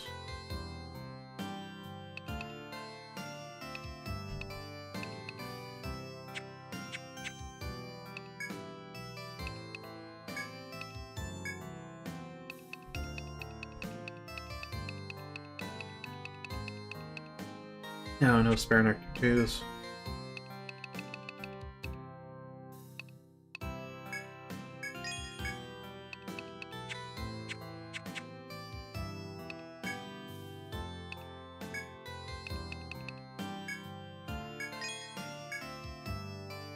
Apparently medium HP means 300.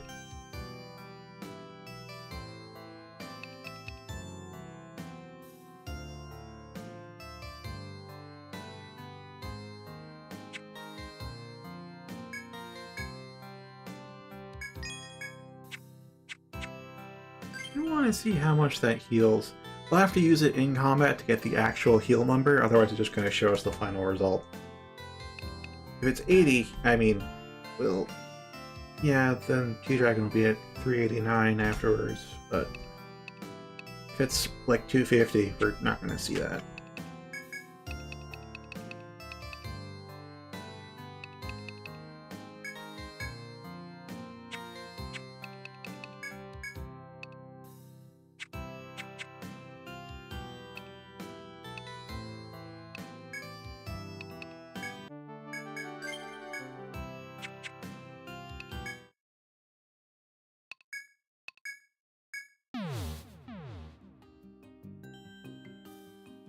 Okay.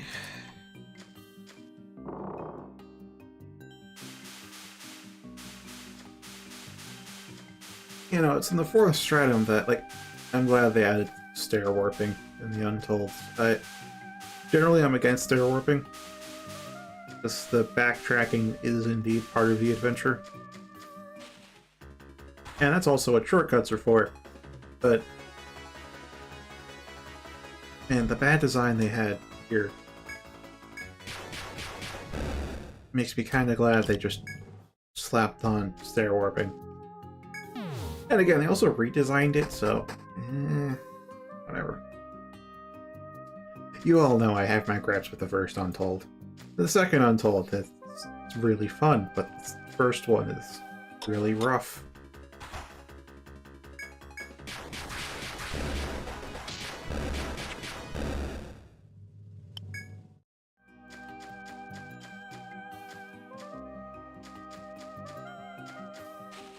time to pop the Soma and see how much it heals for.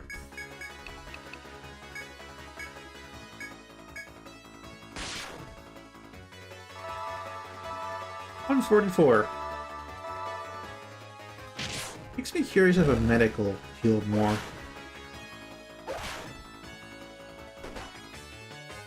Yeah, it's unfortunate we never got a 3 Untold.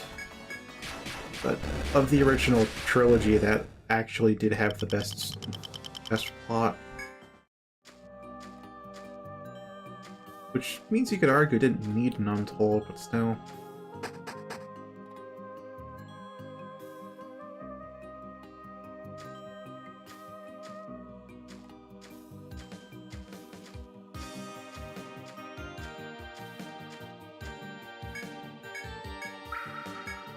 There's an Etrian Odyssey 6, maybe they'll take a stab at it again. Also, oh my god, okay, time to draw an auto path.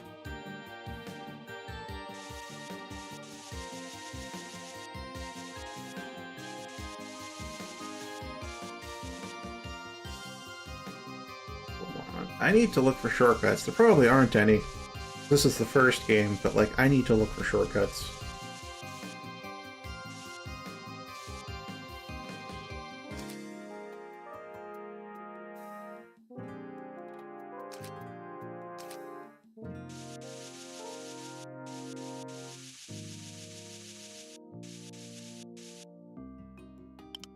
There. I made an auto path that goes from the start to the end. And there we go.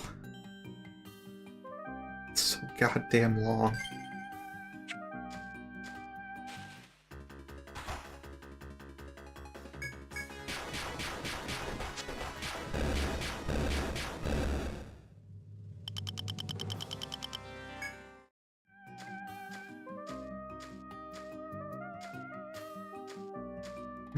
Maybe if we have an Etrian Odyssey 6 logo for Untold 3.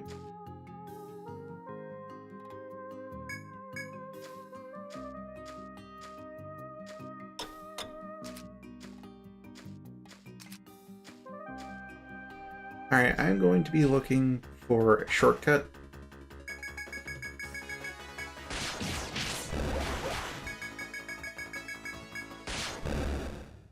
I think you can tell this. It's kind of ridiculous where we're at right now.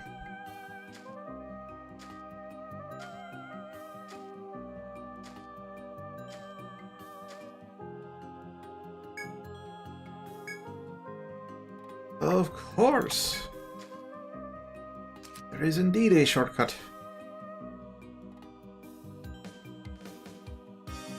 Now, is there a second shortcut? Because, again, things will be very... You know...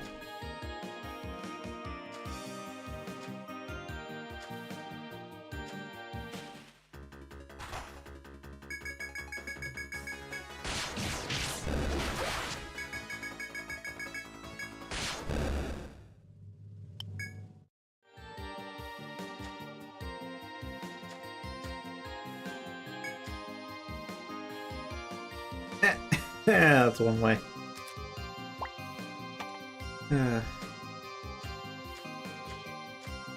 Anyway, that does mean this long-ass auto path I just drew can be erased and replaced with a better one.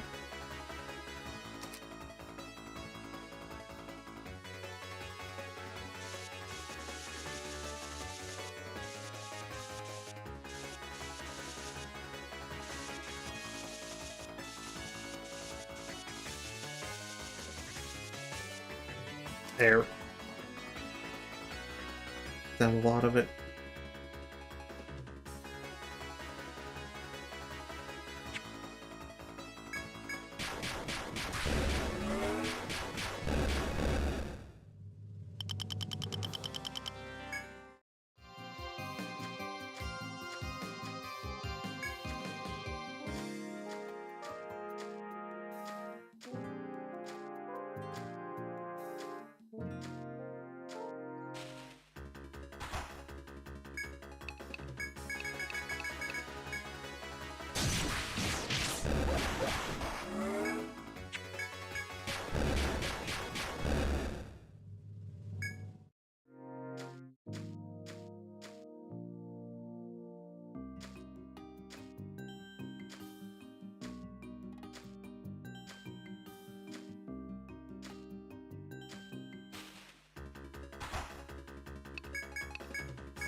Okay, one more point, and then Flame is mastered. After that, I'll have to calculate how many points we can put into Scavenge. As the drop rates here are so frustratingly low, I actually will invest points into Scavenge. I still want to give you max TP up, but I'm going to go for Scavenge first, and I know we do not have enough points to max out both. As I said, I'll have to calculate how many points I can actually put into Scavenge.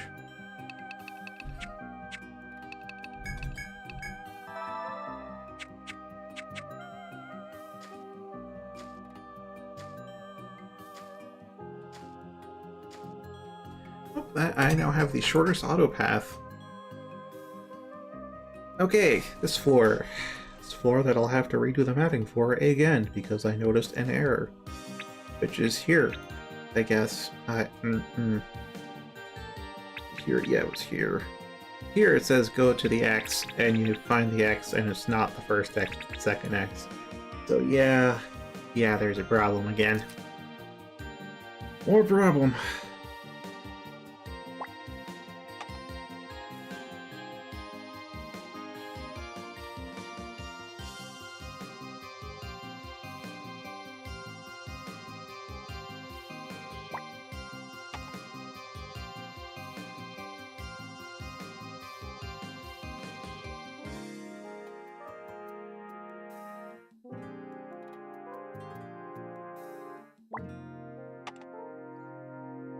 We'll need to use at least 3 icons for entry and exit points.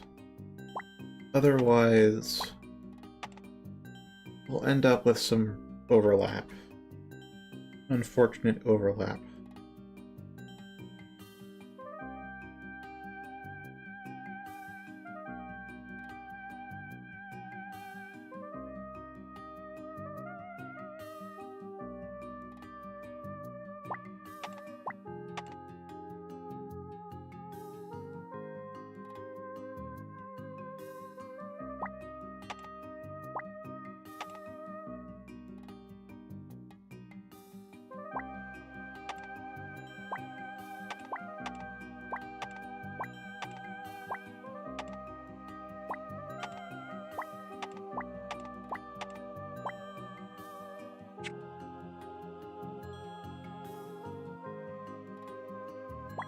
Not going to use the pitfall icon. That would be too confusing. Door icon?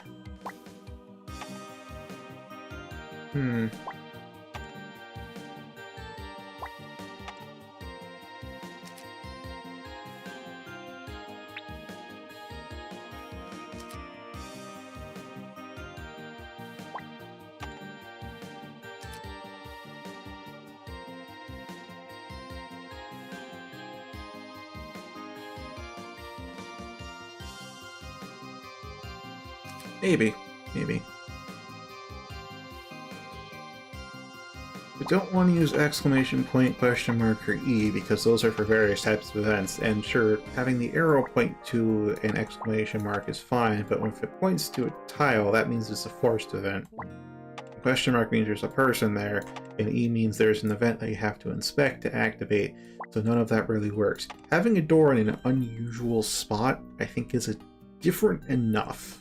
Because you've seen how I do doors, and this isn't how I do doors, so I think that's different enough.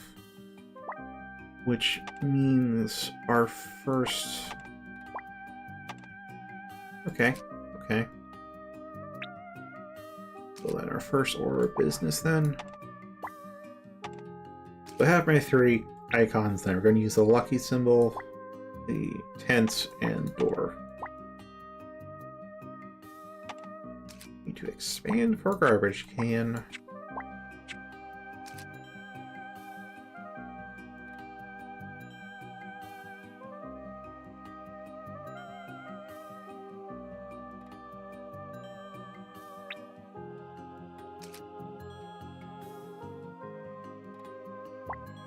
Here we need to have a door just because of how that works. And here we can throw down with our lucky symbol.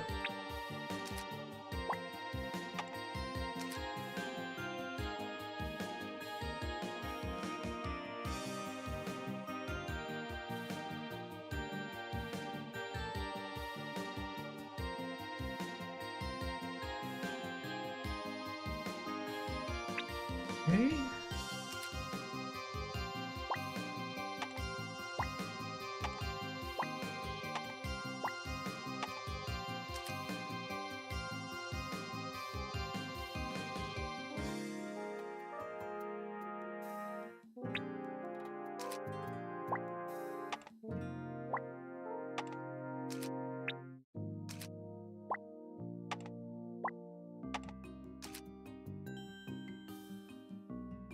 Means we only use the door in one spot so far, just because it's the only spot that could cause confusion like that.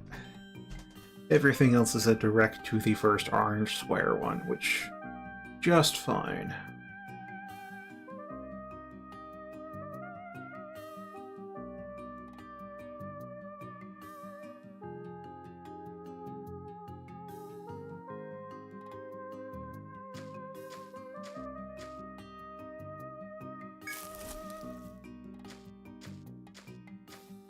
Alright, as I said a minute ago earlier, we have to get creative now. Tools just aren't there to have quite the exact intention we need. So approximations are everything we've got.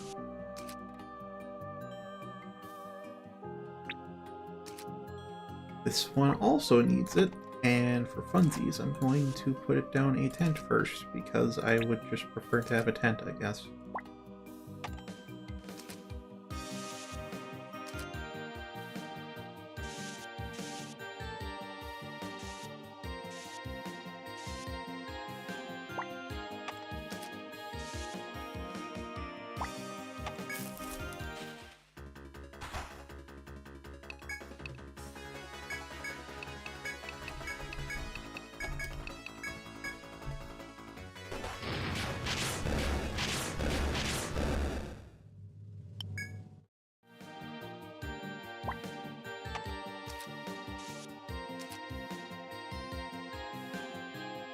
Oh, that leads to... okay. Okay.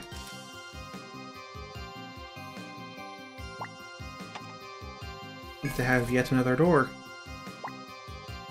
This is why I say we need to have multiple... have 3 icons because of the overlap.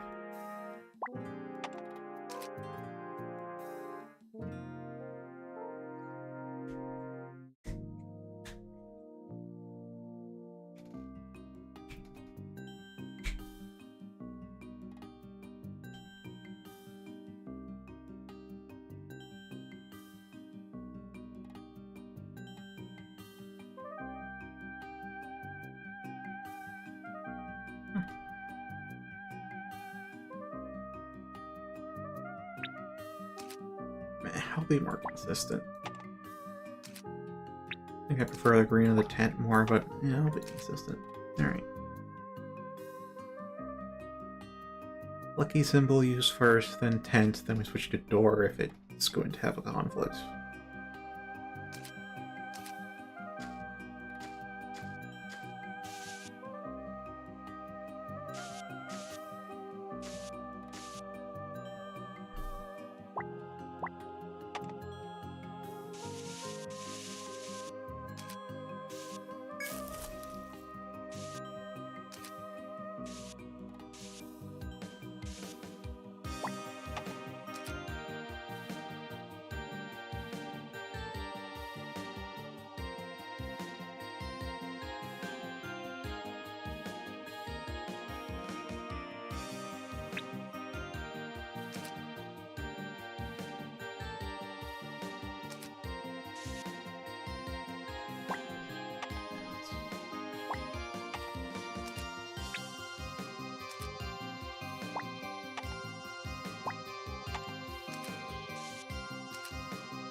Hmm.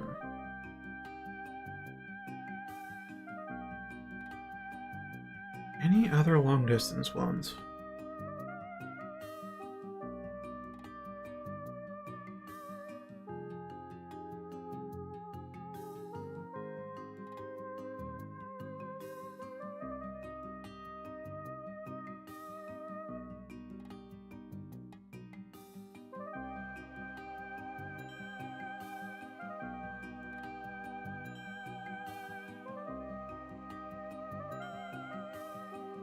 Doesn't look like it.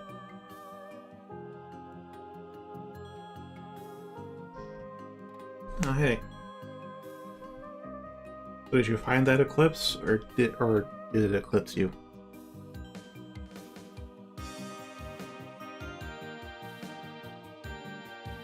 Okay. Also, when was this foe here? I just didn't look left, did I?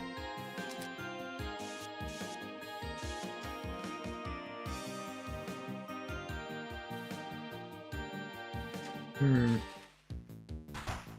Oh, it's a sick one.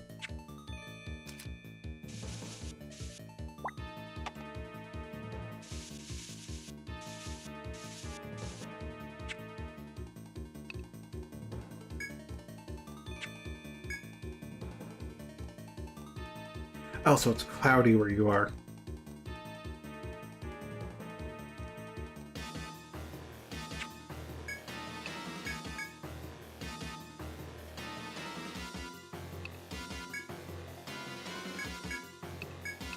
All I can say is that sucks.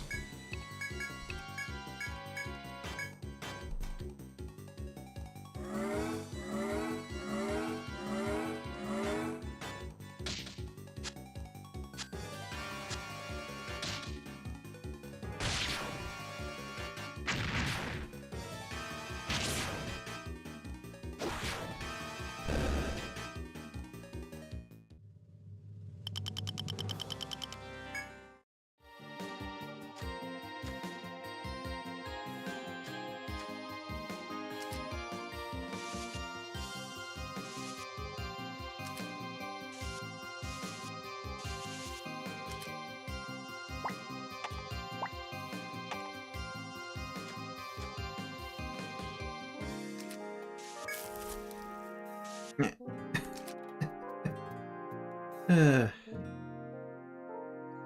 one way.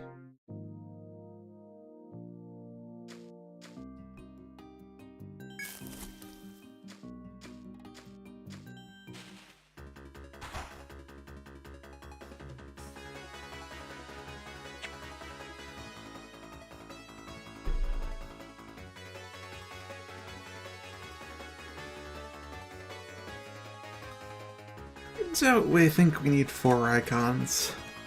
I just noticed another conflict in the map.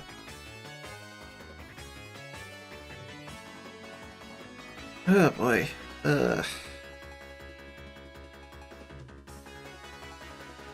Hmm.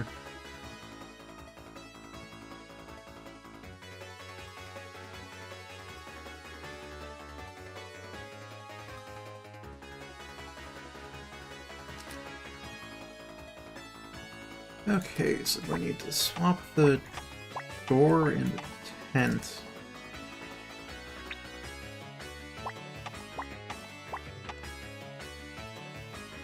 Which actually solves that, doesn't it? Yeah, that does.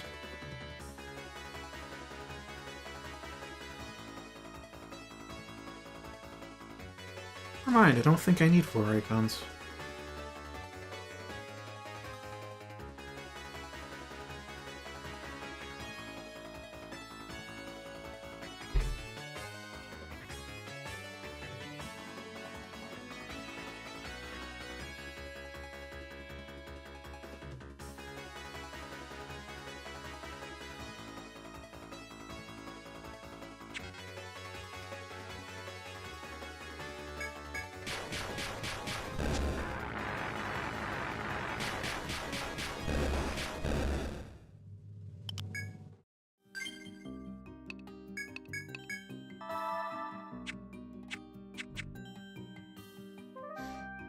Hmm.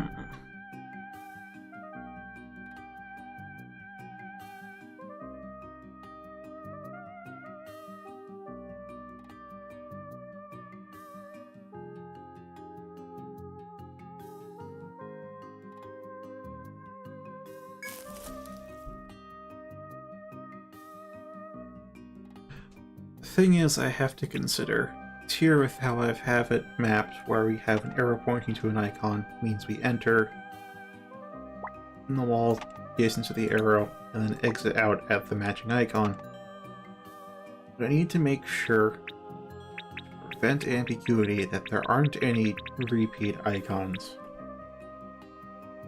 So that way it's super clear. If an arrow points to a tent, you just follow that line to the first tent, and there you go. That's where you exit. You need to make sure there aren't any extras.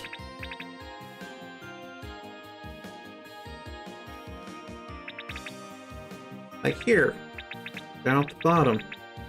Point to a tent, there's a tent there, and another tent on the same line. In which case you think, alright, let's swap the door, except we have to do things differently. Ugh. Ah.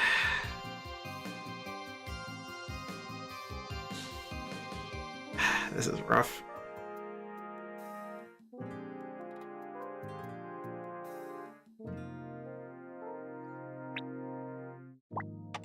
Well, if I swap these two, that still causes a conflict.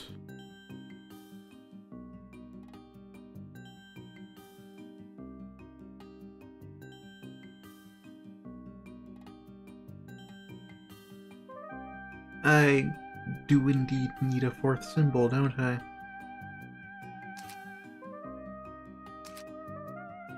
Alright. We're going to then just place...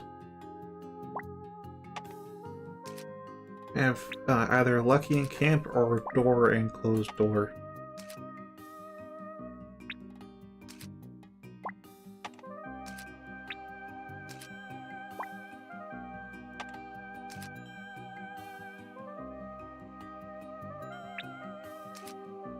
That should resolve our problem here.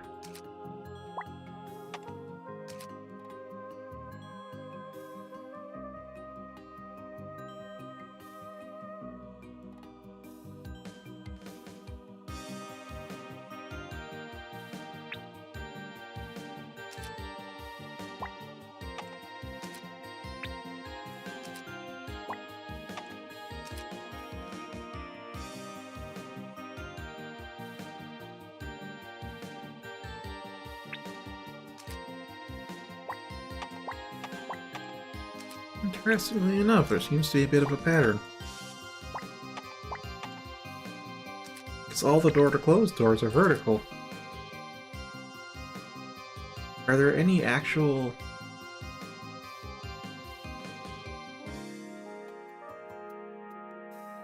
Are there any Lucky Tent verticals? I don't think so. That's all horizontal. Huh. Neat.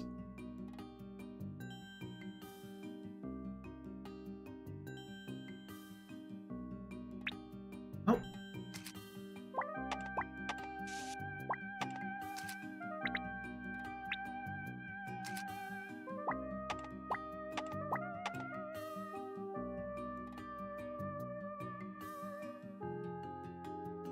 There we go, now they're all arranged the same. It's all Lucky on the right, tent on the left, open door up top, closed door down bottom.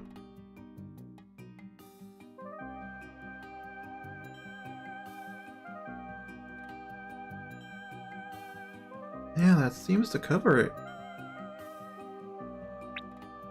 So now we just have a compass.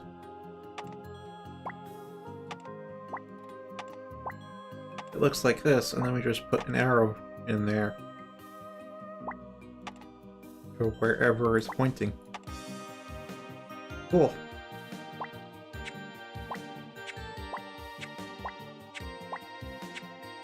Cool.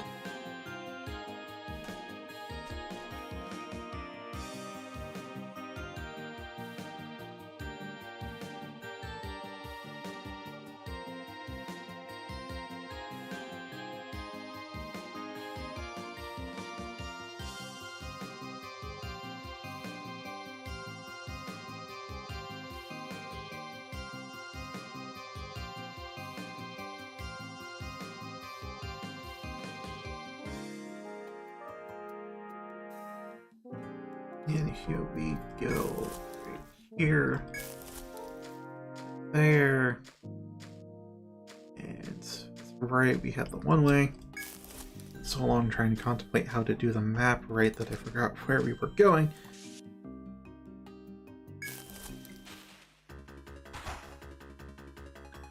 Like, fuck, it's preemptive.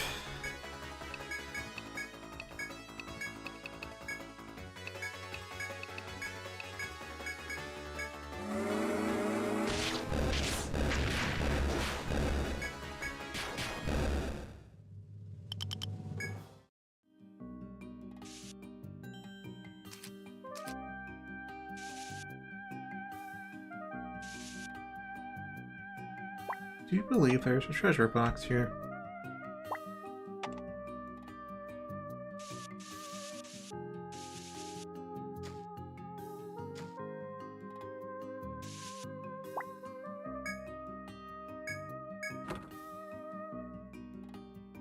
Tiger hand.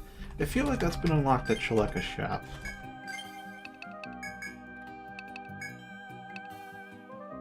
Yeah, I think it has, because it definitely wouldn't be getting +3 defense for -2 strength and -1 attack, especially if attack is important in elemental defense.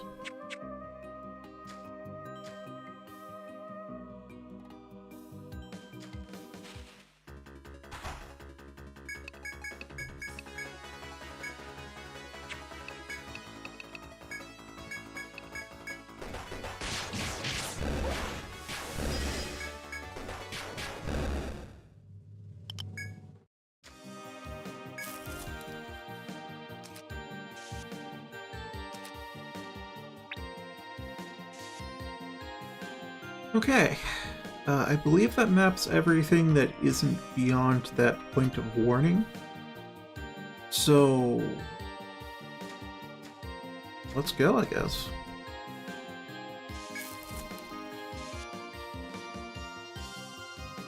Yeah, let's go.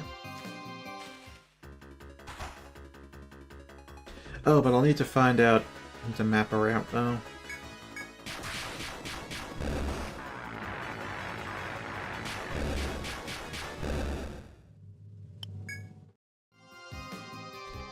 This was one of the real major pains in the butt about Force 19.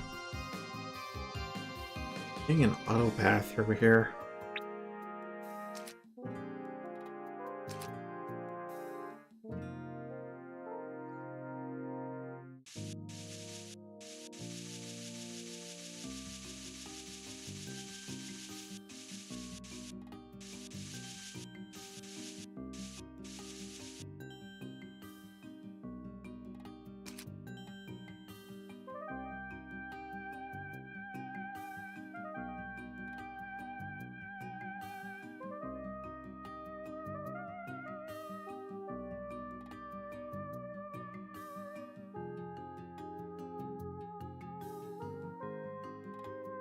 Oh, seriously?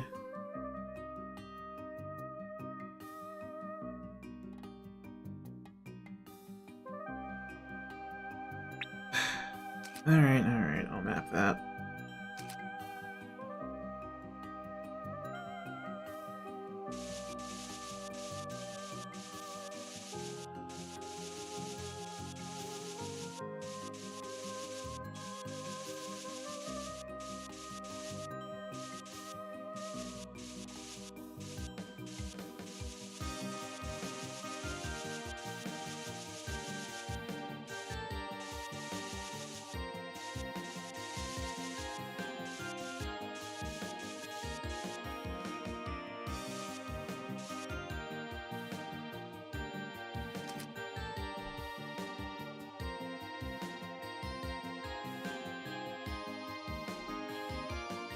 Since you asked specifically, there's 30.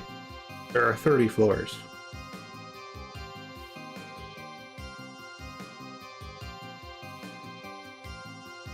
Okay, where was I going again? Alright.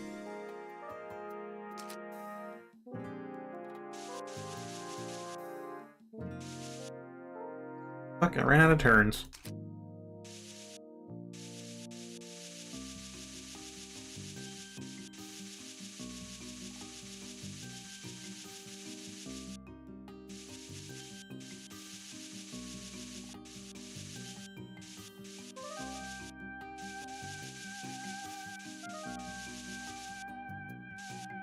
Okay.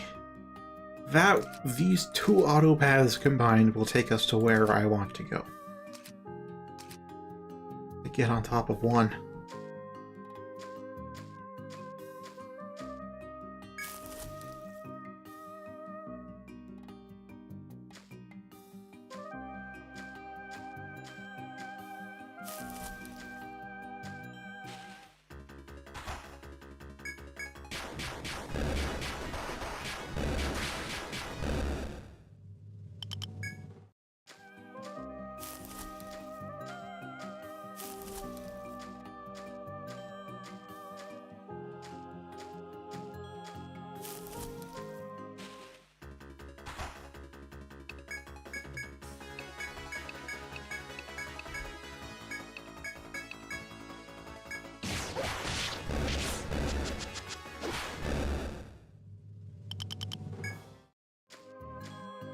It is. We are in the 4th stratum.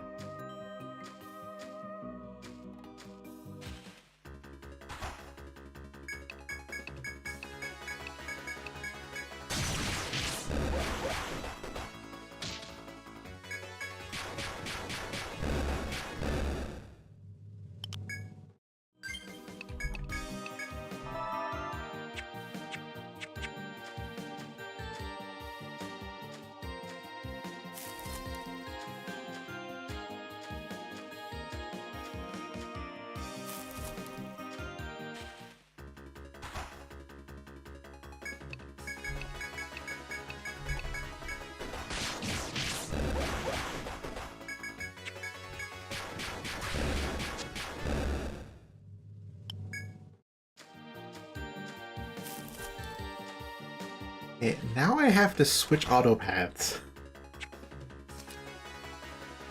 Very rarely do I have to switch auto paths.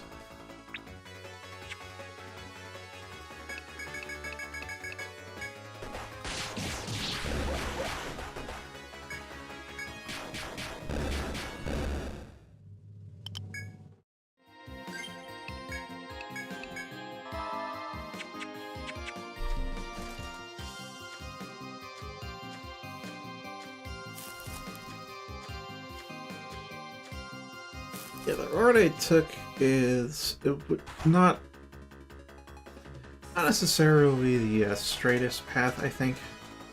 Might be the shortest path in terms of tiles stepped on, but in terms of a mapped line traversed, it is a longer route, more roundabout, but we don't encounter foes on the way, so if I come in here with a weaker party, should be fine, although I don't think I'll have any parties other than our current one at the moment.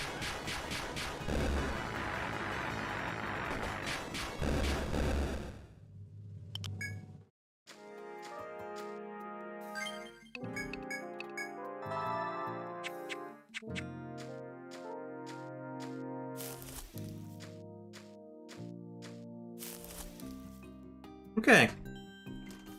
We are now here.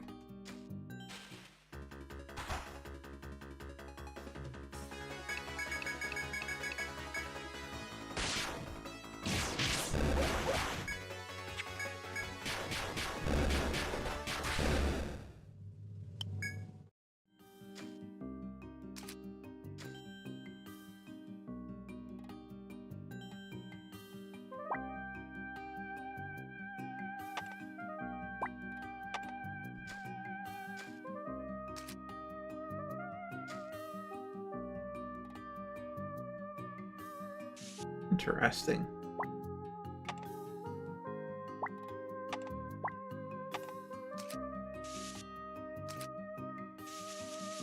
So they don't seem aggressive.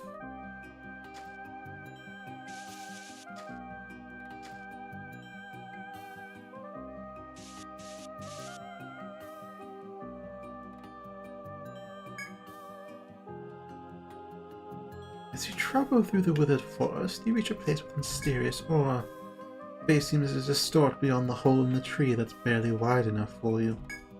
Something unusual is sure to happen if you enter the hole.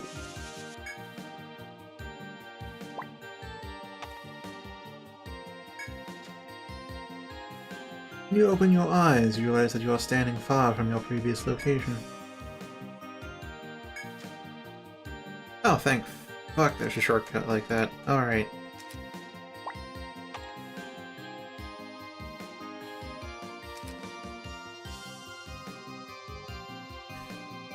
I mean... just look at the spindly-ass route that I have to go through just for the normal route. Oh my god. It's such a long auto path.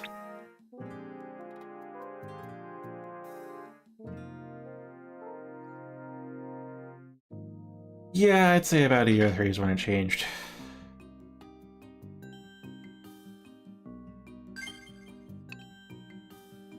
Yeah, because Etrian Odyssey 1, as you can tell, it's pretty rough. You can see Etrian Odyssey there, but it's closer to wizardry. 2 is just a refinement on 1, so it's not really rocking the boat. 3... well, they introduced the boats just so they can rock it. Seriously, there are sea voyages in 3, on top of a labyrinth exploration.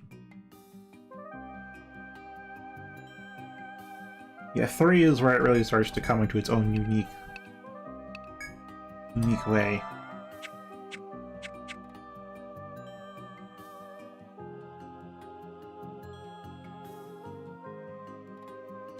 And actually, even in 3, you can get away with auto-battling through it, but you have to have a party that's designed to support auto-battling.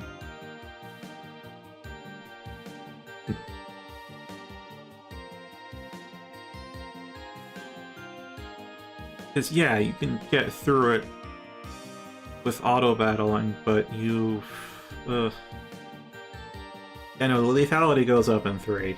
I'd say auto-battling does not get you as far, but there's still enough broken skills that if you have the right combination, you can still get away with auto-battling. Anyway, even though I just spent all that time drawing this whole ass path, I'm gonna delete it because we now have a much shorter path. I just need to make sure that path doesn't cross with anything else.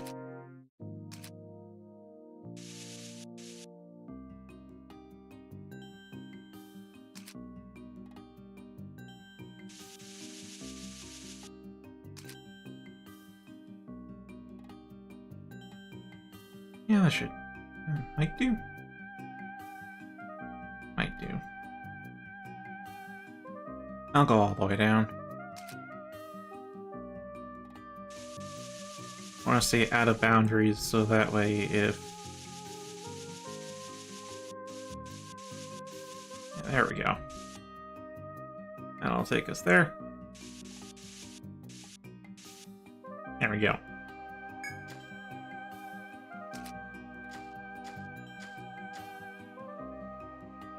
And then if I toggle this on... uh-huh. Auto-pathing straight to the next floor and very short.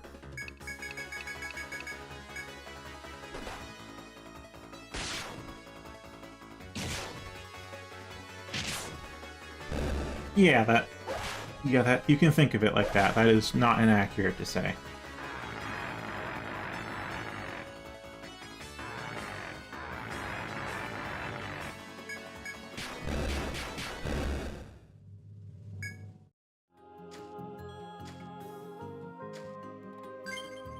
I don't know which one I'm gonna fight first, but probably end up fighting them both at the same time. I have a feeling that one will aggro on the other. Unless we kill it right away.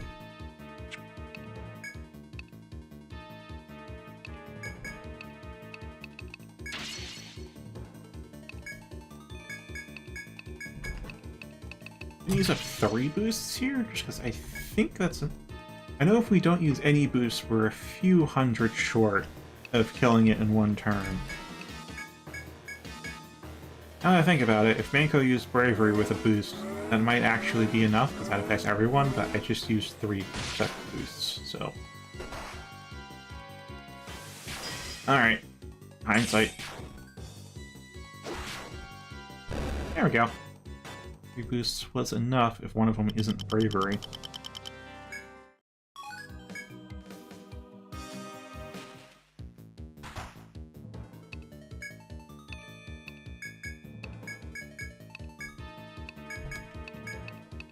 Alright, now we check. If we do a boost bravery, is that alone enough?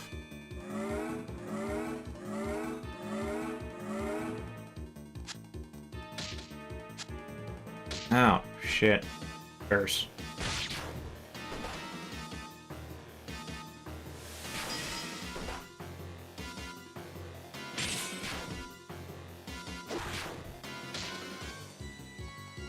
Oh, that is not enough alone. Getting close, though. Getting close.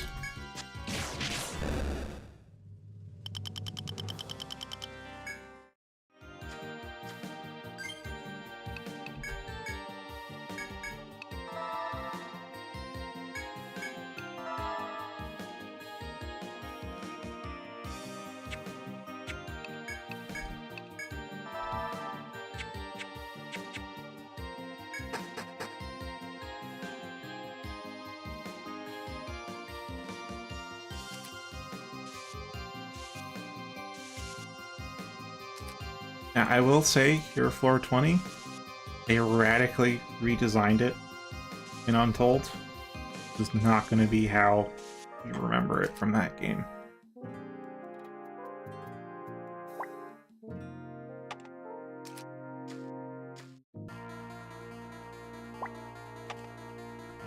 As soon as you step onto the 20th floor, you feel extremely strong threats from all sides. But the forest folk finally marshaled their forces against you. As you consider this prospect, the humanoid girl appears once again. Thou hast violated the pact and slaughtered the forest folk. What reason could you have? The girl makes this harsh demand before spreading her arms and crying out. Your own kind desires your death, and still your onslaught into the forest continues. You are struck by the forest girl's strange words. What does she mean by those that wish for your death? Before you can ask, the girl points into the forest. Come, let us end this once and for all. Our best, our strongest fighters in our guardian birth, and we shall concede defeat. With that, the girl disappears before you. You wonder if you should return to town or pursue the girl immediately. Now, if I remember correctly, yep, we have foe vision all the time, every time, which also means this mapping is going to get a little tedious, but whatever. Oh wait, never mind. Alright, so that should be the guardian bird at the top.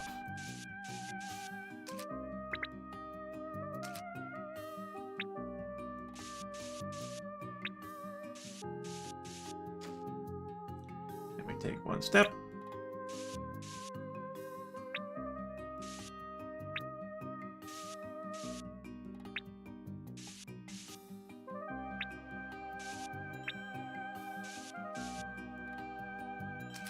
Oh, and let me just start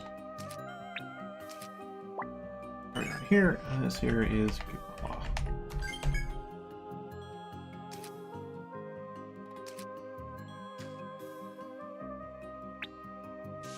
You know, we're gonna stay down here until we've mapped out the full fill padding, because of course I will. Why wouldn't I? They gave us this map data for free.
Oh, hey, one of them just aggroed on me through a wall. Alright, I'm gonna stop mapping. No, wait, maybe. Maybe.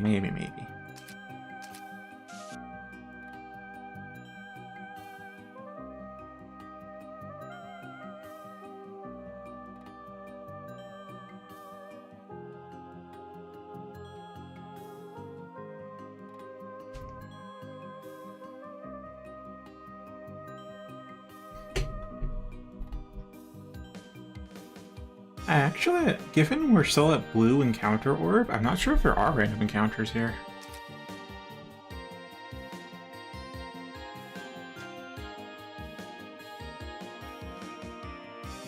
However, I do remember something mean about this floor as well, but I'm not sure if it's what you heard.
As you can see, foes aren't too much of a problem for us, however... Oh, maybe not.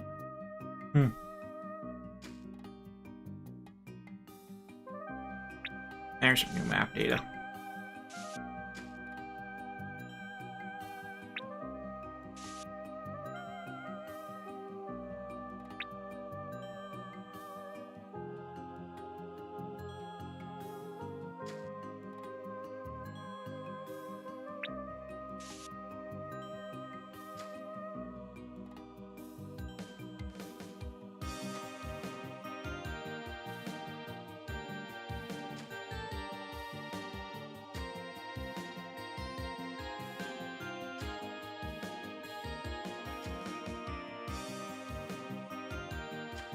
I'm not getting any new map data so far.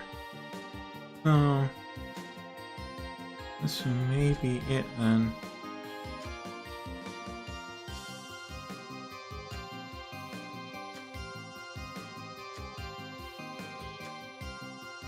Alright.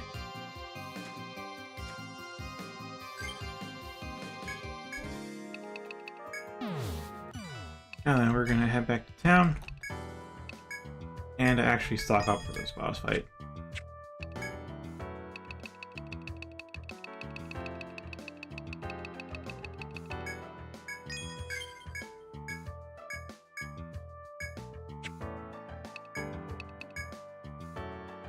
Oh, HP plus 19.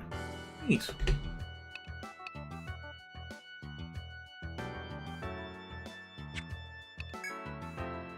CJ. Oh my. HP plus 18, TP plus 10.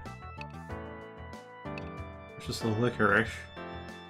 Closed out with a special black compound, enhancing their defense, which is technically better than Dark. How much is Dark 26? 1300 Entol for 2 more defense. That doesn't make sense.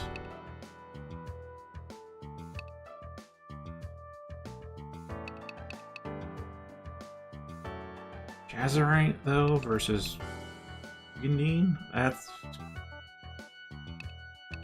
pretty good. It is 1 point less than the Ebon plate, however, increase HP and TP. That's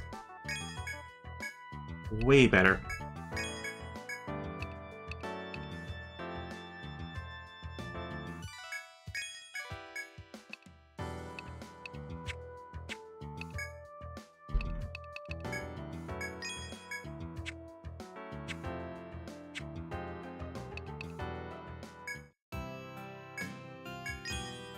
Alright, we'll sleep 1 hour.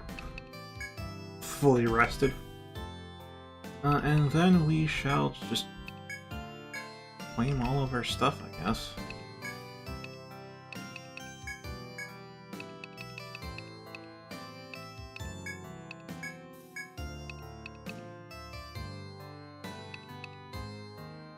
As much as I think I'd like to use Provence, can't really get away with that right now.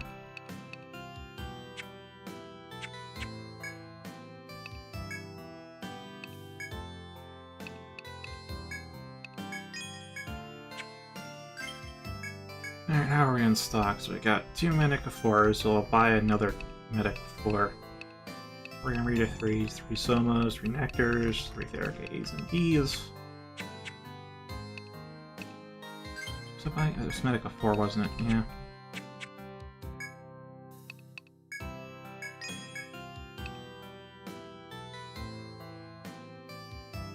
There is a Mayo. It's actually pretty good.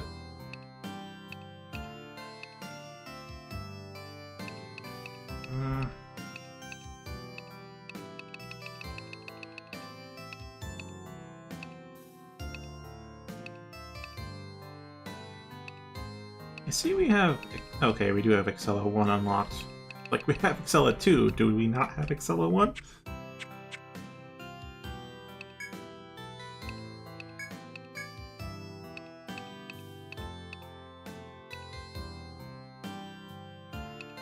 Alright, so we'll take those 2 Himeos and our Himeo Prime. Fully recovers HP and TP. Oh my. I'll take it anyways, because when the hell else are we going to use that?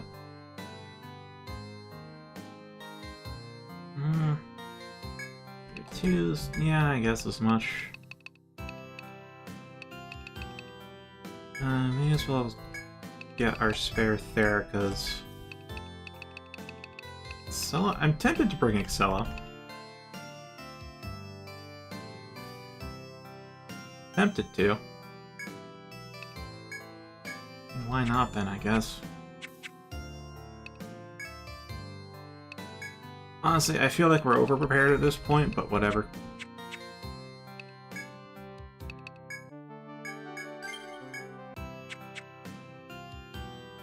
Alright, now all I really want is golden...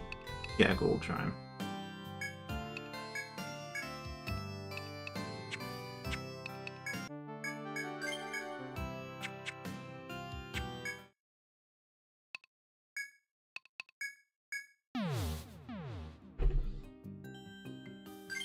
Alright, now what we do is we pop a gold chime.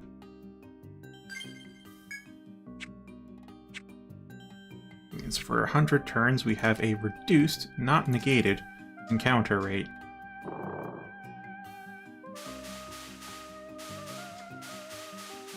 Means we can... I mean, saving our energy isn't too big of an issue because you know how much we can just restore off of basically anything.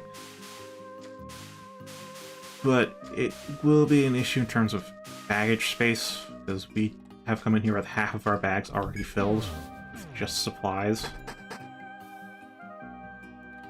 And also time saving. It's mostly the baggage space, though. I just don't want to have to cast aside loot. Bother.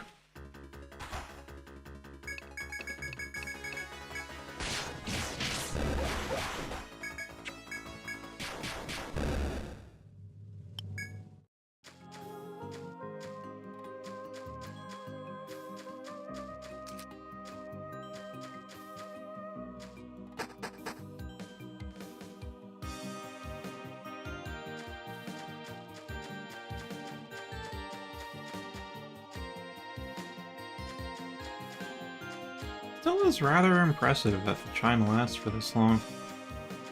How much we got left on turns? 8 turns! Alright, it won't last till the end. But at this point, I think we're pretty much at the home stretch. Encounter rate would have to be pretty absurdly high, like it normally is, to have an encounter by the end.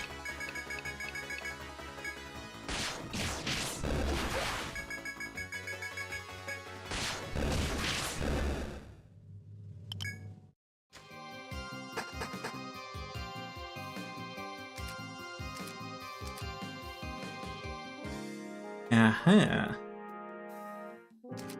More mapping data. I'm gonna make an assumption here.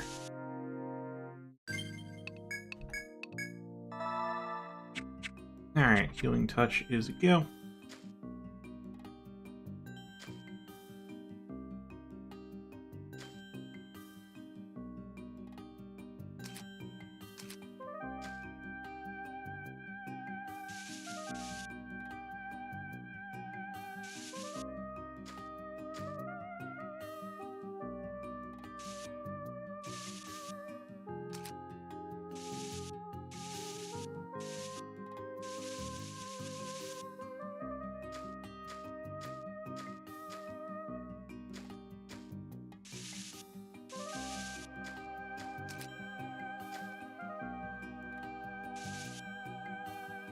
This is why you shouldn't assume too much. Otherwise we'll have mapping errors like that. Extra wall.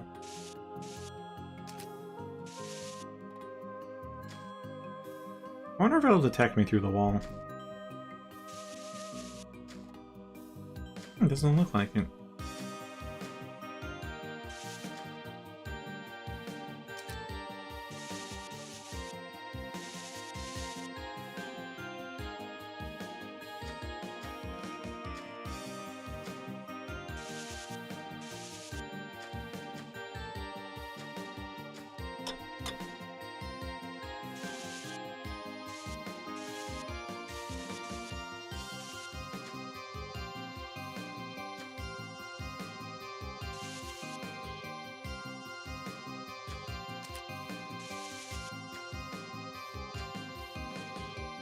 Yep, there you go. He is now pissed off at me.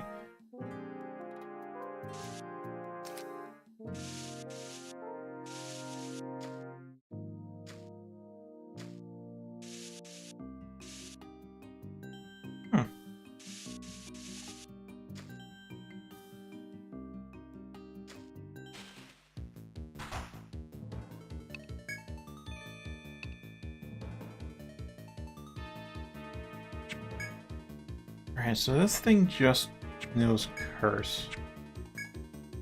Means as long as we don't bother with that, we're pretty much okay. And Curse goes first. Alright.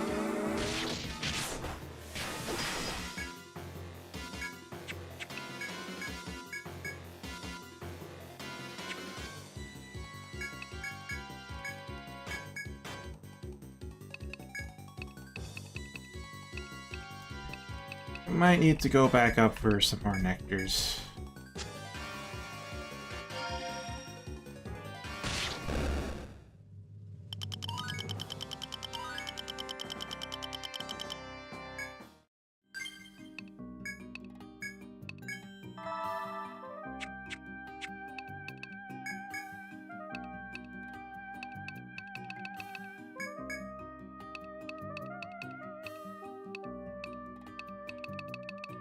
Alright, erasure. Here we go. Okay, so 53. Yeah, pretty much everything I care for right now. Like, Shelter I know is going to be bad because it adds to defense, and defense doesn't do too much. Mercury, I mean, if I want to negate a speed buff.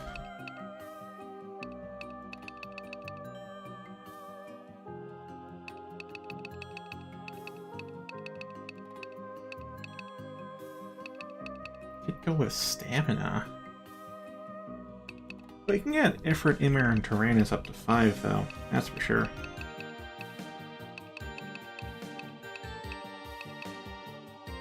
Which I think would be worthwhile.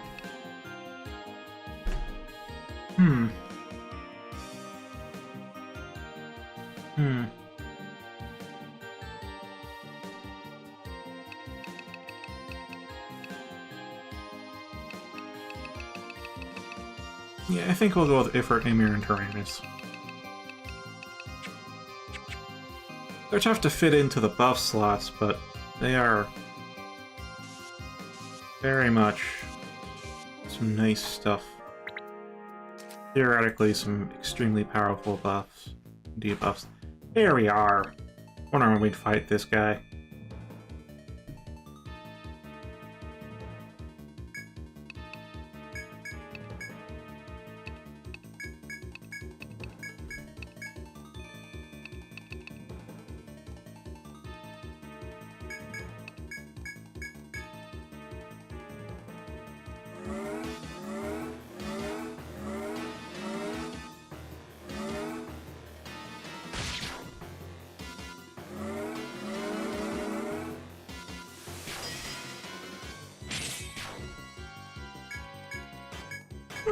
Pretty durable.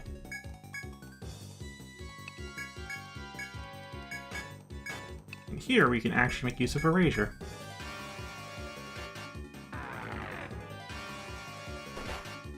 Back to 31.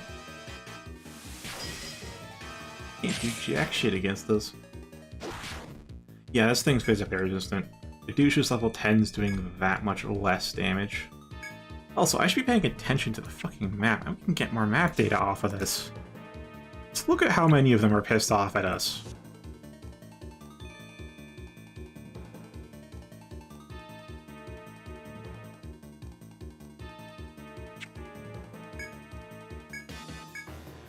Actually, we should do Climax.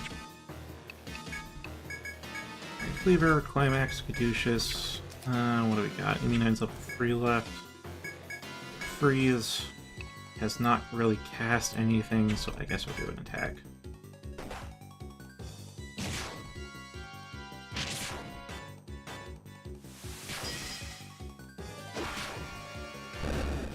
And Climax is slow.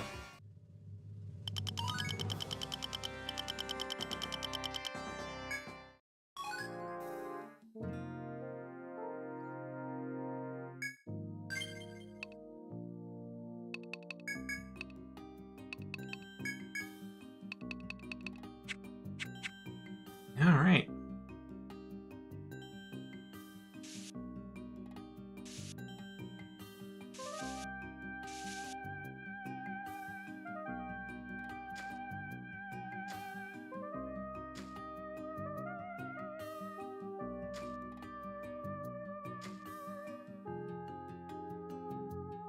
Okay.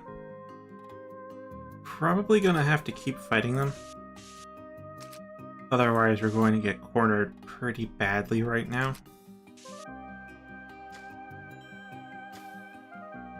Again, if this were 4 proper, and we had 3 defos, then we'd actually be able to evade rather reliably. However, because this is amongst the first 3, yeah, no, okay.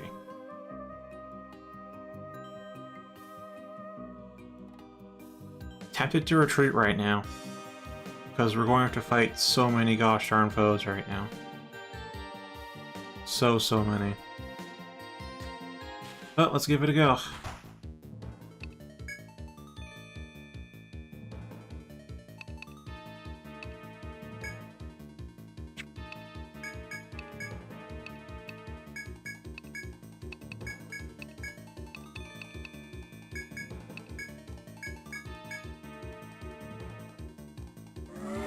I think I'll put healing on if this guy doesn't buff.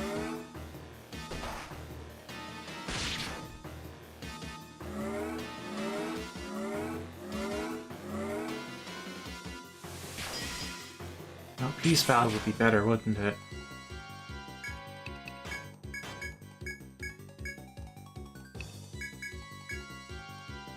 We're going to be blowing through a lot of our GP.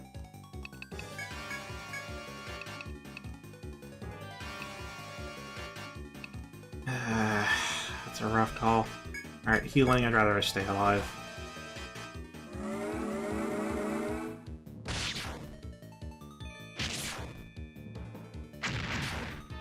Yeah, this thing's resistant to elements. Almost dead though, so we'll work with that.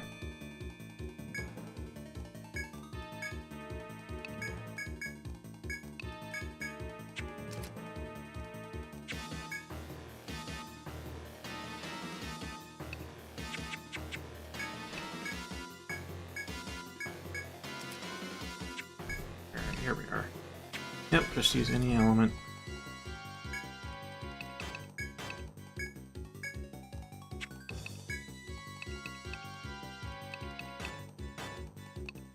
I don't think we particularly need to use anything right now. And we have our buffs up, so all we can really use this Mako is just Erasure. So yeah, we're fine.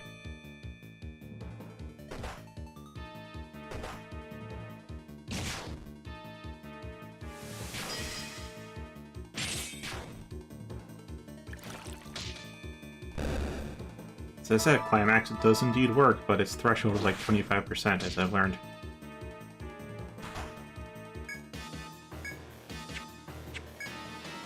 Okay, now we actually know its distances, which is indeed weak to all elements, resistant to all physical.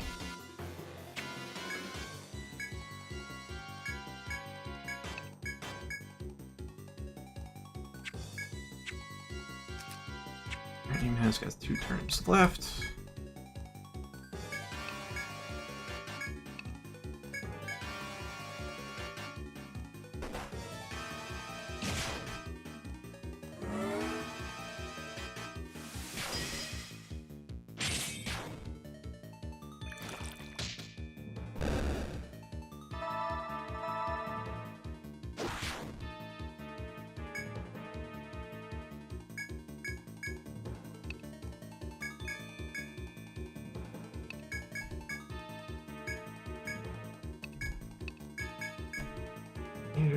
Alright. So TP of myself and Alyssa is getting pretty low. In fact, even Left's TP is getting low. I think we'll need to hop on Peace Ballad and kick around in a turn for a while. Except we got a Cruella. Alright.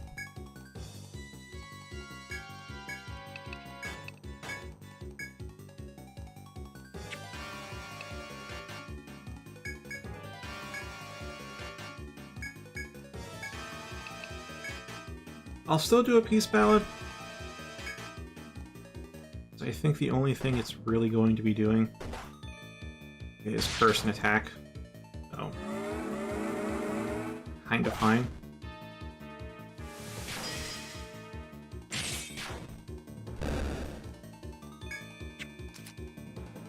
Yeah, so we dropped Bravery for Peace Ballad, which means we can work on things like that. But there are still 2 foes coming at us from across the goddamn map.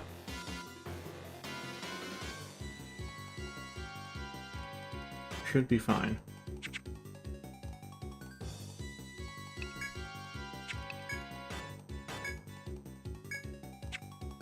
Again, all it knows is curse. If we can gag it, we're fine.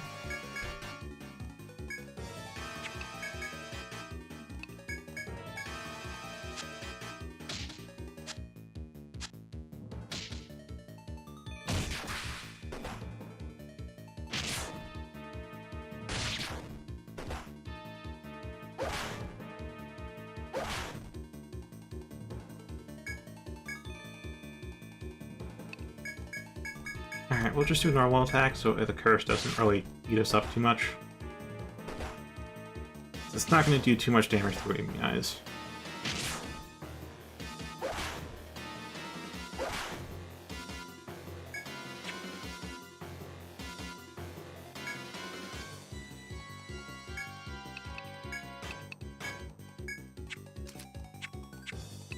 Speaking of immunize, we need to refresh it this turn.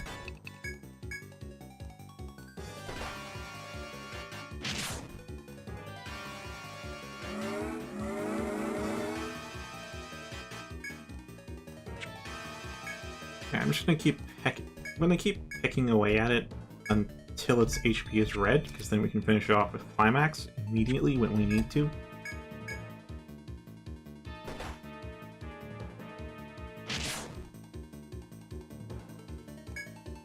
There we go. Alright, and we have a few more turns left.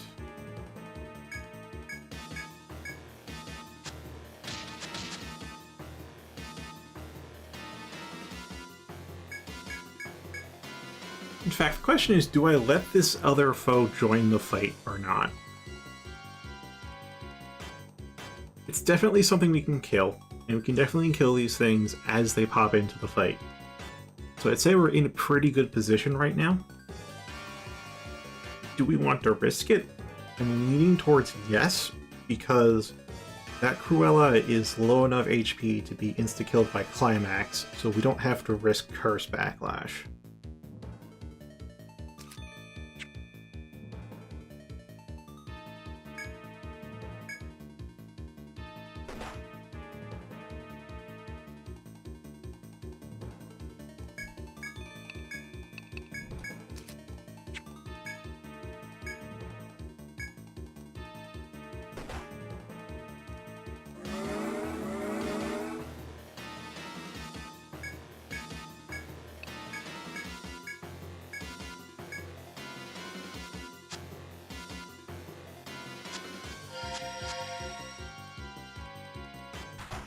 Another Cruella, okay. That could be bad. So then in response to that... Oh no, I can be hurt by physical, in which case I'm going to do a Cleaver. Climax the low health one. We will do normal attacks, just because don't want things to get too hairy.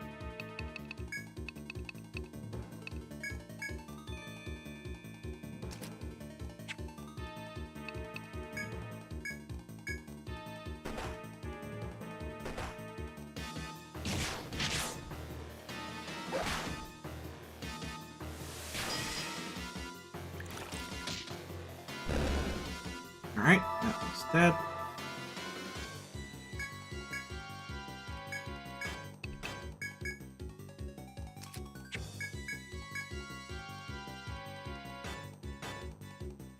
Yeah, I guess we'll do Ice, that way at least regain TP per turn.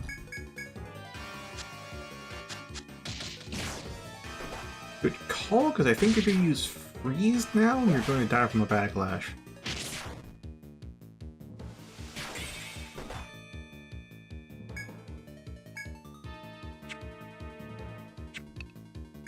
Alright, now we get a turn.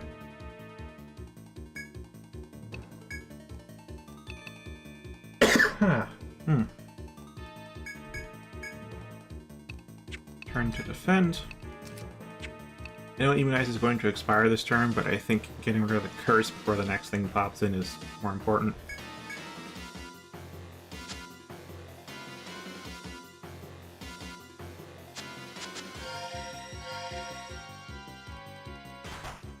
Now it's an ogre. By the way, let me just check. Alright, cool. Nothing else is really aggroed on us right now.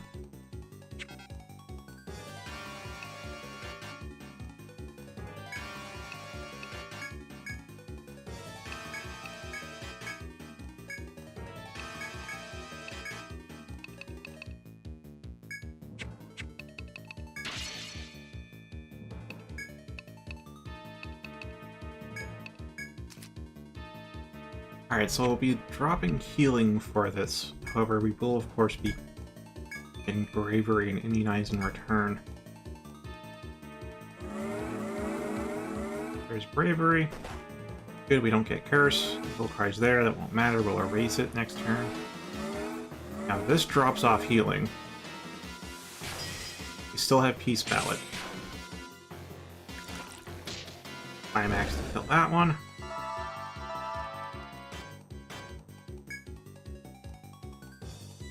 There we have it.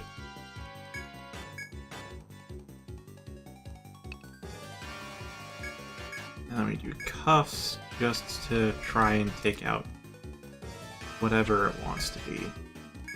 I think no, all it has is Evil Cry, in which case we don't necessarily need to land any binds. Resistant anyway.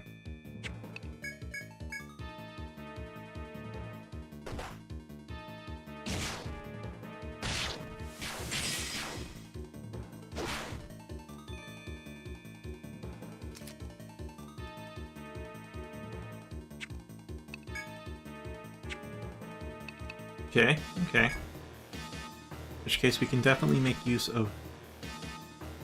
Oh, hello. The main thing has gotten angry at us. Didn't think that would happen.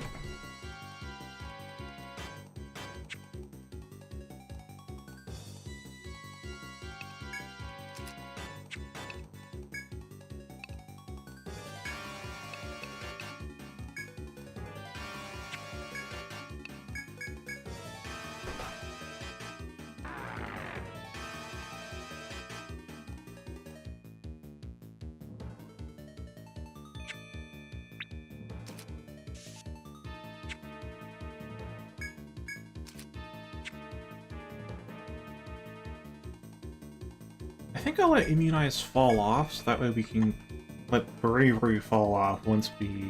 Actually, no, it'd still be Peace Bow, wouldn't it? Eh, never mind. Never mind. I was thinking like, oh yeah, if we have a buff slot, then we can drop Bravery off again, but no, that's not how the ordering works. Not how things are ordered.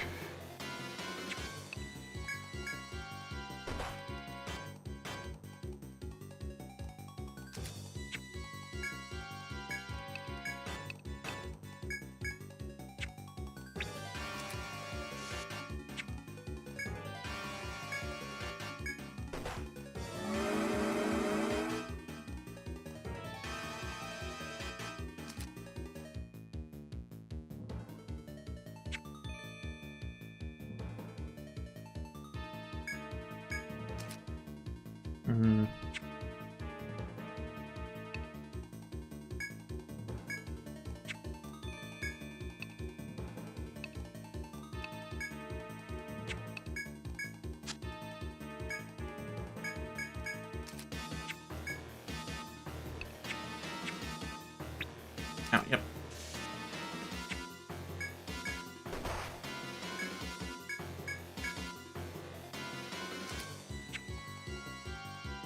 It's on the small map now.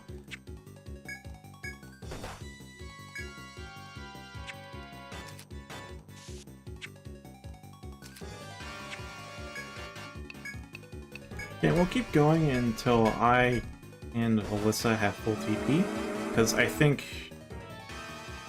Fluff's not really going to be regaining TP at a great rate, given how much Immunize costs.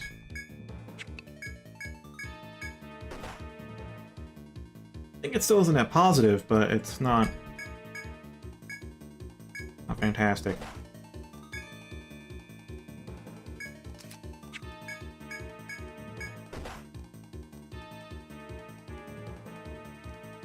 Alright, I think we'll buy time until Fluff regain TP. I think we'll do maybe one more round. Okay, yeah, Immunize is off.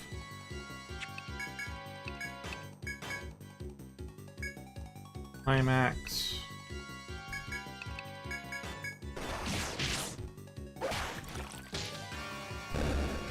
There we go.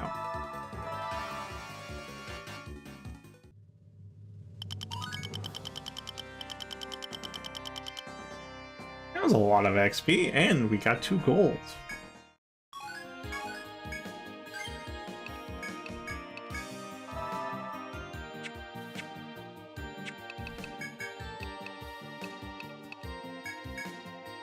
Alright, salve for emergency healing, although I have a feeling we're just going to use Somas at this point. Fixate, because I don't want to lose those gold ones. Oh, it's no longer pissed at us? Oh.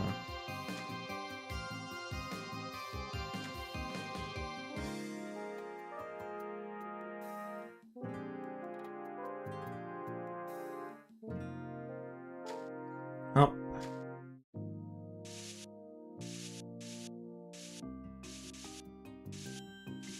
That's fine, I guess. Oh hey, it's a purple door. Not gonna go through that just now. A little weird to see one here.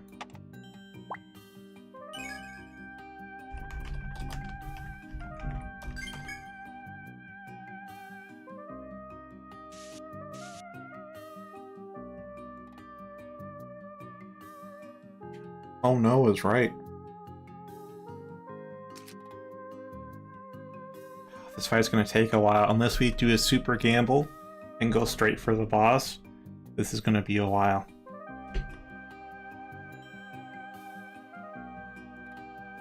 Yeah, I think we'll have to oh no it.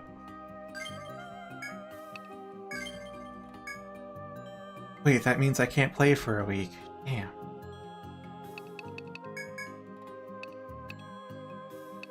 Also, Climax. Happy to have it. Not as useful as I was hoping it would be, but still good.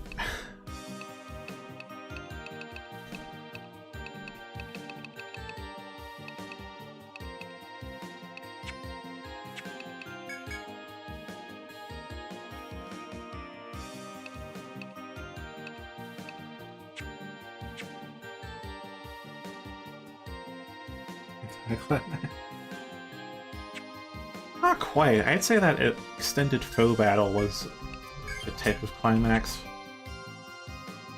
Because that really goes to show here.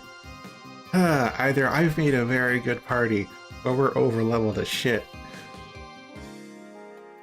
I'm leaning towards the latter, because I remember I beat the game at level 52 first time.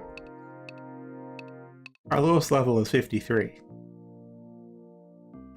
Yeah.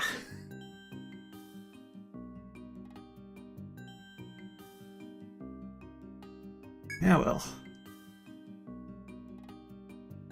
That's some nice stuff. We'll see about, yeah, getting Etrian Odyssey up level 5. As for me, we're getting Blazer, Freezer, and Chakra up to max, and investing what's left over into TP up. Dark Hunter, we're gonna max out attack up and use what's left, I think, on Ecstasy.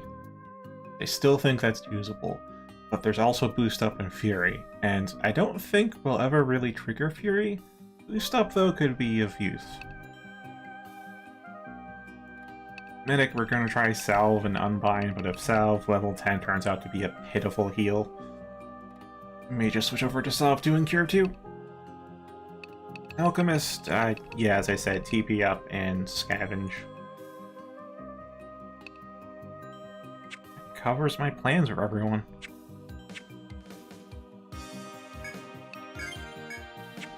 Alright, as much as I want to keep going. Hey, fuck it, short stream tomorrow? I'm thinking short stream tomorrow, because I do want to finish this whole event up, but I don't want to keep going for right now. Yeah, short stream tomorrow. As long as it takes for us to get through this.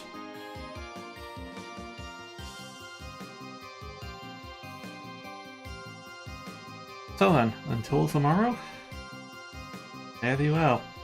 Thank you very much for watching.